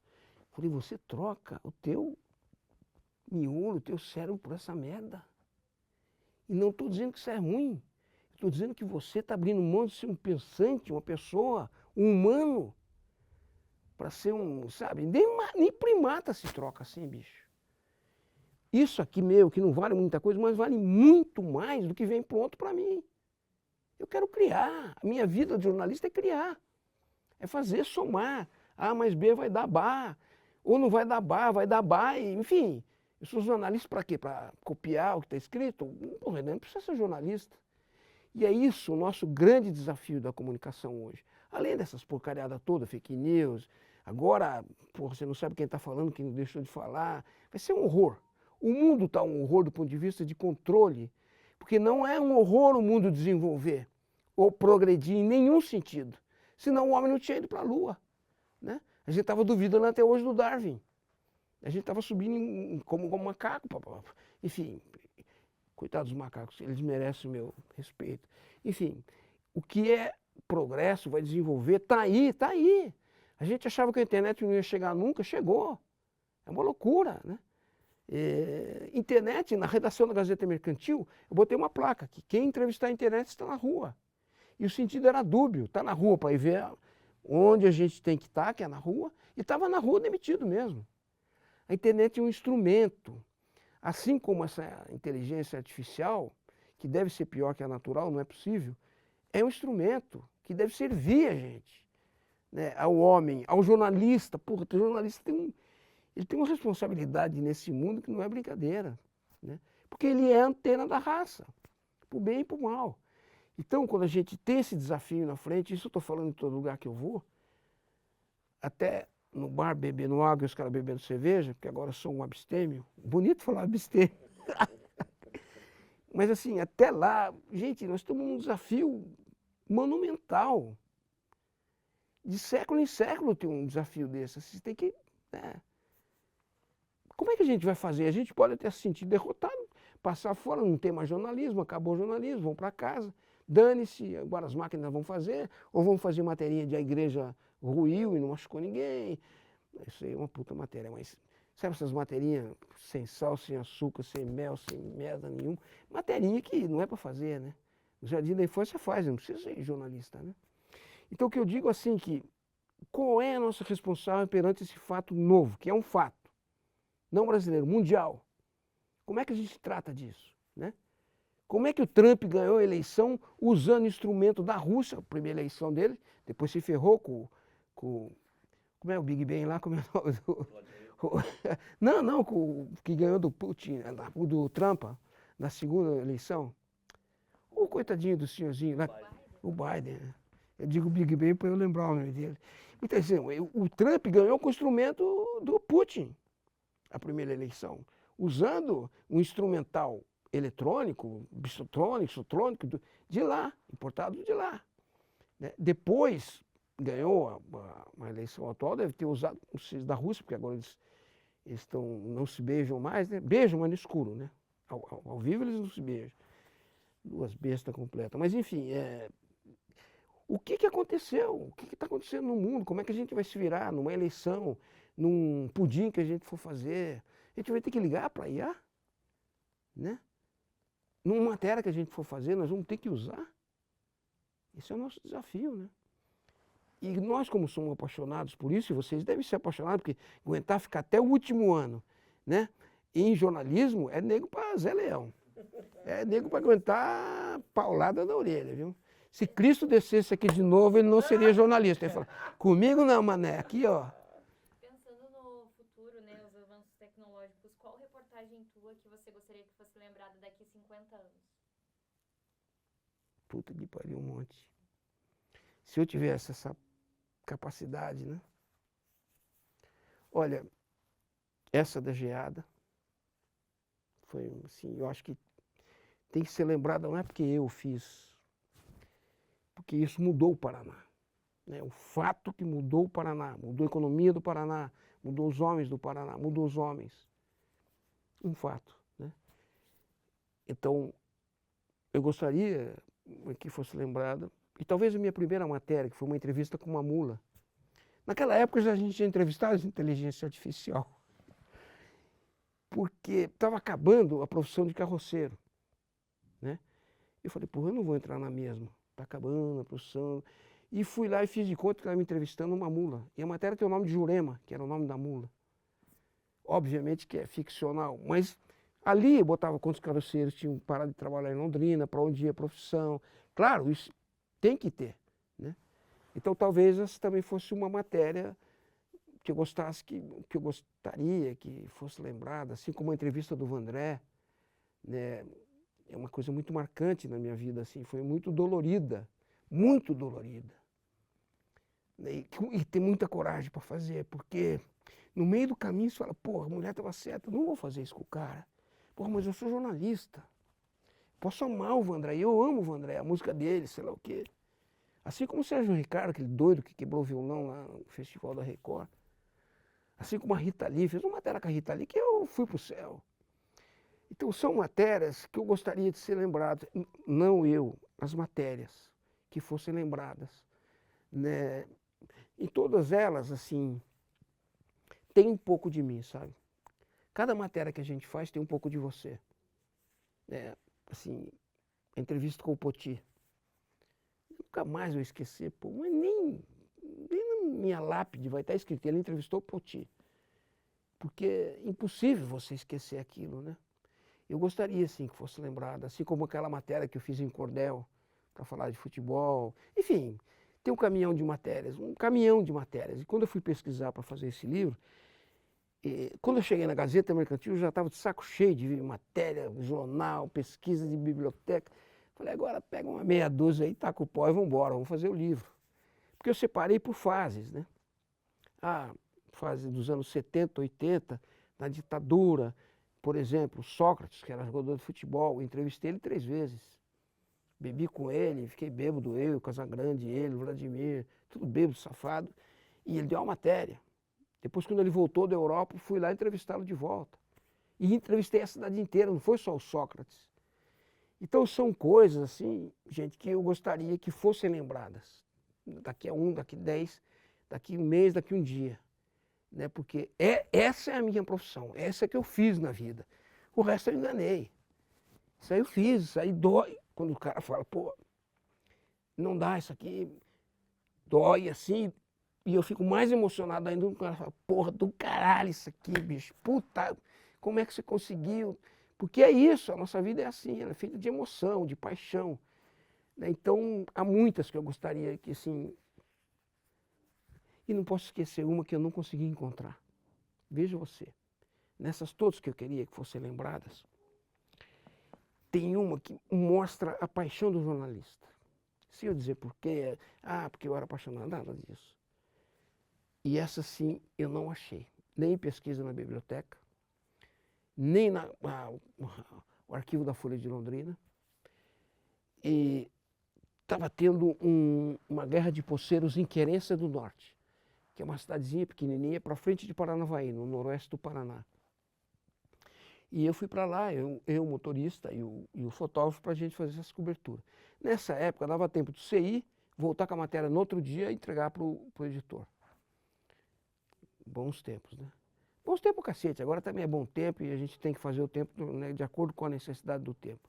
Mas enfim, aí fui para lá e na cidade ouvi todo mundo. Ouvi o padre, ouvi o cartorário, que eram pessoas que mostravam que o fazendeiro, em tese, estava certo. Não sei o que, Jorge, o nome dele, era um libanês.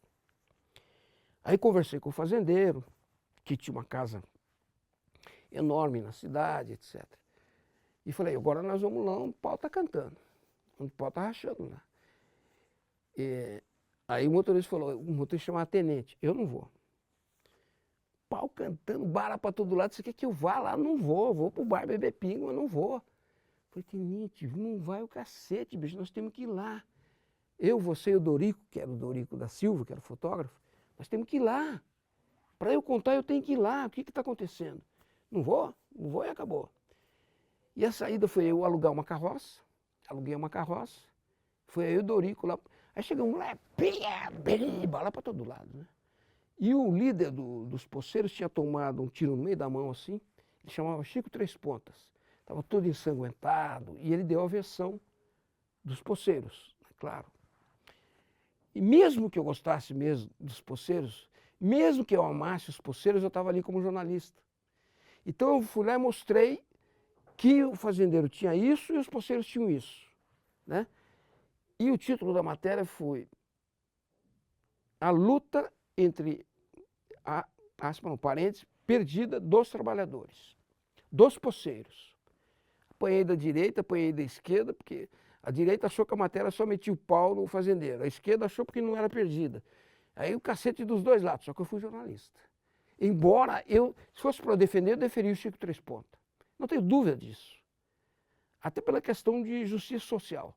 Não eram dele aquelas terras, mas eles já tinham invadido fazia tempo. Eles já tinham plantado, etc, etc. Mas não eram deles, acabou. Tinha aqui uma legislação, tinha aqui os poceiros e tinha aqui o fazendeiro. Tá bom, mostrei a legislação, o que o fazendeiro falou, o que o Chico Três Pontas falou, os outros poceiros. E aí, a gente acaba, querendo ou não, entre aspas, julgando, né, num título, no intertítulo, né, no lead da matéria. E eu procurei ser o mais isento possível, mas essa matéria também eu gostaria, daqui a 50 anos, que fosse lembrada, para mostrar como a nossa honestidade, primeiro a nossa paixão, que leva a gente quase a tomar tiro na cabeça. E isso acontece hoje, com gente em Tel Aviv, com gente, né, quantos jornalistas a gente vê? Agora, nunca se matou tanto jornalista quanto na faixa de Gaza. Num dia só morreu 13 jornalistas, morreram.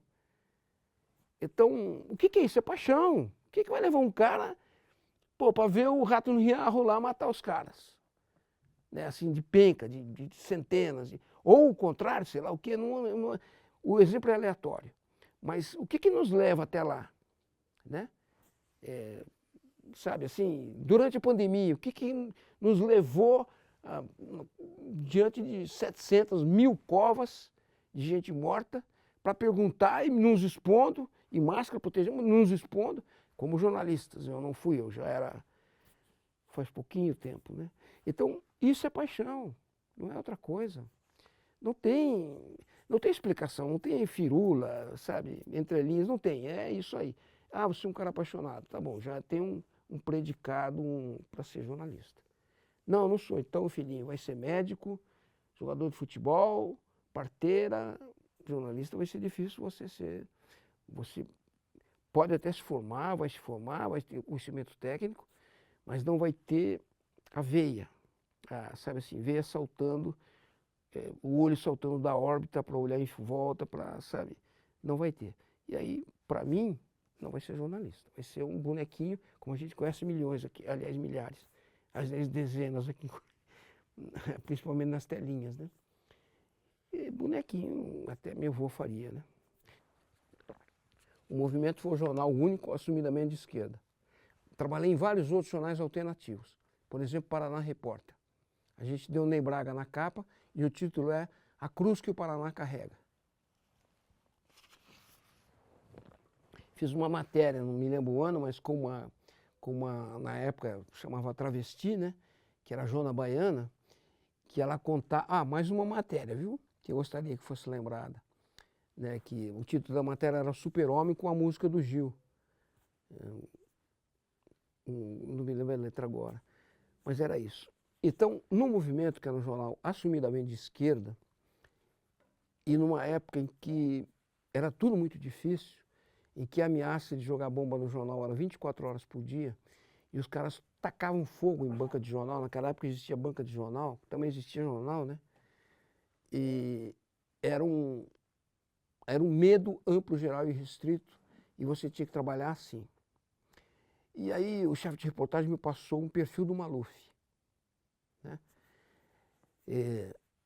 Eu tentei durante uma semana, e é verdade, entrar naqueles jardins lá dos palácios da casa dele, quilométricos. Não consegui passar nem pela primeira portaria, nem. Eu falava, eu sou o repórter, os caras. É o quê?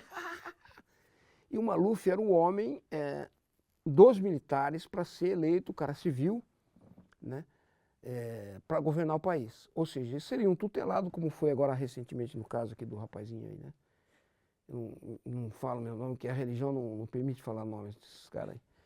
Bom, então eu tinha que fazer o perfil do Maluf. Eu tinha que ter o lado malufista, né?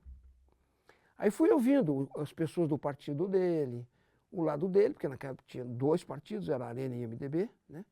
Os arenistas, depois ouvi também os MDBistas. E fui ouvi na época ainda, era incipiente PT, estava no nascedouro, né? Tinha um Gerhard, alguns outros caras que eu ouvi lá, e fui construindo essa matéria. Eu cheguei até prefeitos do interior que contavam quanto o Maluf pagava para eles por eleição. Mostrava o quanto vinha e tal. Então eu compus o perfil, não consegui falar com o Maluf. Foi pro pau. Quer dizer, a matéria saiu, o título da matéria na capa do Movimento, e ele quer ser presidente. E aí contava ali 200 falcatruas que ele tinha feito, e ele seria o presidente dos militares, seria o civil dos militares. E só não foi porque depois saiu o Tancredo, Tancredo não, o antes do Tancredo falando que era da música do Enfio lá. Minha memória está onhaca. Enfim, era difícil trabalhar no movimento, muito difícil trabalhar no movimento, pelo medo, porque tinha, né? O movimento era um jornal feito com as próprias custas, as expensas dele mesmo, né? Pessoas que trabalhavam lá, hoje trabalham na grande imprensa também, Estadão, Folha, etc. Davam um pouco mais da sua vida para aquele jornal, né? Vendiam um jornal, como se fossem jornaleiros, né? Então foi uma experiência, assim, para mim, também muito boa, porque daí eu conheci o outro lado da panela, né? E também foi muito boa que eu cobri greves na Vila Leopoldina, vi aquele barbudo falar besteira, sem microfone o cara levava 100.000 pessoas ao delírio. Não sou petista e não sou lulista, é bom que conste isso. Com 100.000 pessoas dentro do campo, ele estava sem microfone, ele ia falando aqui e as pessoas iam repetindo assim, ó, no estádio. Monstro. E depois que deram o microfone, deu no que deu. O presidente da República já pela terceira vez? Terceira vez. O maior homem, goste dele, não goste dele, da história política do Brasil, um cara que é metalúrgico, né? E, porra, vai governar o país 3 vezes. Porque ou ele é muito bom nesse troço, nessa treca aí, ou a gente é muito burro, né? Assim, de uma forma geral, né? Genericamente. Tem uma população que eu considero meio asnaticamente lunática, mas é só para a gente ver a diferença que há em jornais, né? Nunca fiz matéria sobre o Lula para nenhum jornal. Aliás, fiz, mas foi para televisão, né? Não fiz para jornal, ou conheci porque fui entrevistar para Bandeirantes, né? Senão não tinha conhecido. Então, são personagens da vida brasileira que você vai conhecendo, não importa o jornal onde você esteja. No Estadão eu fiz também economia, então teve greve dos caminhoneiros, não, motoristas de ônibus de São Paulo, parou São Paulo. Né? Só que eu não fui ouvir só o motorista de ônibus, né? Fui ouvir o empresário, quem estava sofrendo com aquilo lá, enfim. É o nosso papel. Nosso papel não tem muito segredo, mas tem o nosso papel. E é o nosso papel diante da sociedade. Né? E digo para vocês, felicito-os muito, com muita emoção, por vocês estarem terminando esse curso. Né? Tomara que vocês entortem o bigode de quem falar mal de jornalismo. O jornalista pode falar mal, porque tem um monte de porcaria que tem que ser falado mal mesmo. Mas jornalismo é uma entidade, é uma instituição. Comunicação é uma instituição. Não é para nem ficar jogando lavagem em cima. E aí, tenho certeza que vocês, com esse trabalho, com esse tipo de trabalho, com um monte de gente que vocês vão ouvir, podem formar um modelo de jornalismo que vocês querem fazer. Ah, não vou conseguir porque acabou a demanda. Bom, aí é uma outra coisa. Mas eu tenho na cabeça aquilo que eu quero ser. Aqui, onde eu, né, que lado que eu estou do ponto de vista da profissão. Né? Eu posso errar, posso ser parcial, etc, etc. Mas eu quero saber, na profissão, o que eu quero. E aí pode virar rico, né? Pode virar pobre. Por isso que meus filhos nunca estudaram para jornalista. Estudar para pobre só eu. Então o resto... Qual conselho você deixa para os futuros jornalistas? Sejam jornalistas. 100%. Sem dormir, sem chorar, sem rir. Fazendo tudo isso ao mesmo tempo, sendo jornalista. Ir para a rua. Não ficar dentro, ou home, ou dentro de uma redação, seja ela do que for, né? Seja ela, enfim, seja ela do que for, vai para a rua. Ah, não dá tempo porque minha pauta tem que cumprir hoje. Bom, você pode usar o instrumento da internet, da tal da inteligência, pode usar como instrumento. Mas vai ouvir as pessoas, pelo amor de Deus, tem que respeitar as pessoas, elas sabem mais do que nós. Então, o jornalista tem que ser jornalista. Né? E a gente só cresce na nossa profissão dessa forma. Eu não acredito em outra. Eu chego a duvidar, inclusive, que como ex-acadêmico, né, tive uma sorte muito grande de uma universidade vigorosa, que eu tive lá outro dia para dar uma palestra para alunos e não consegui falar porque chorava mais do que falava.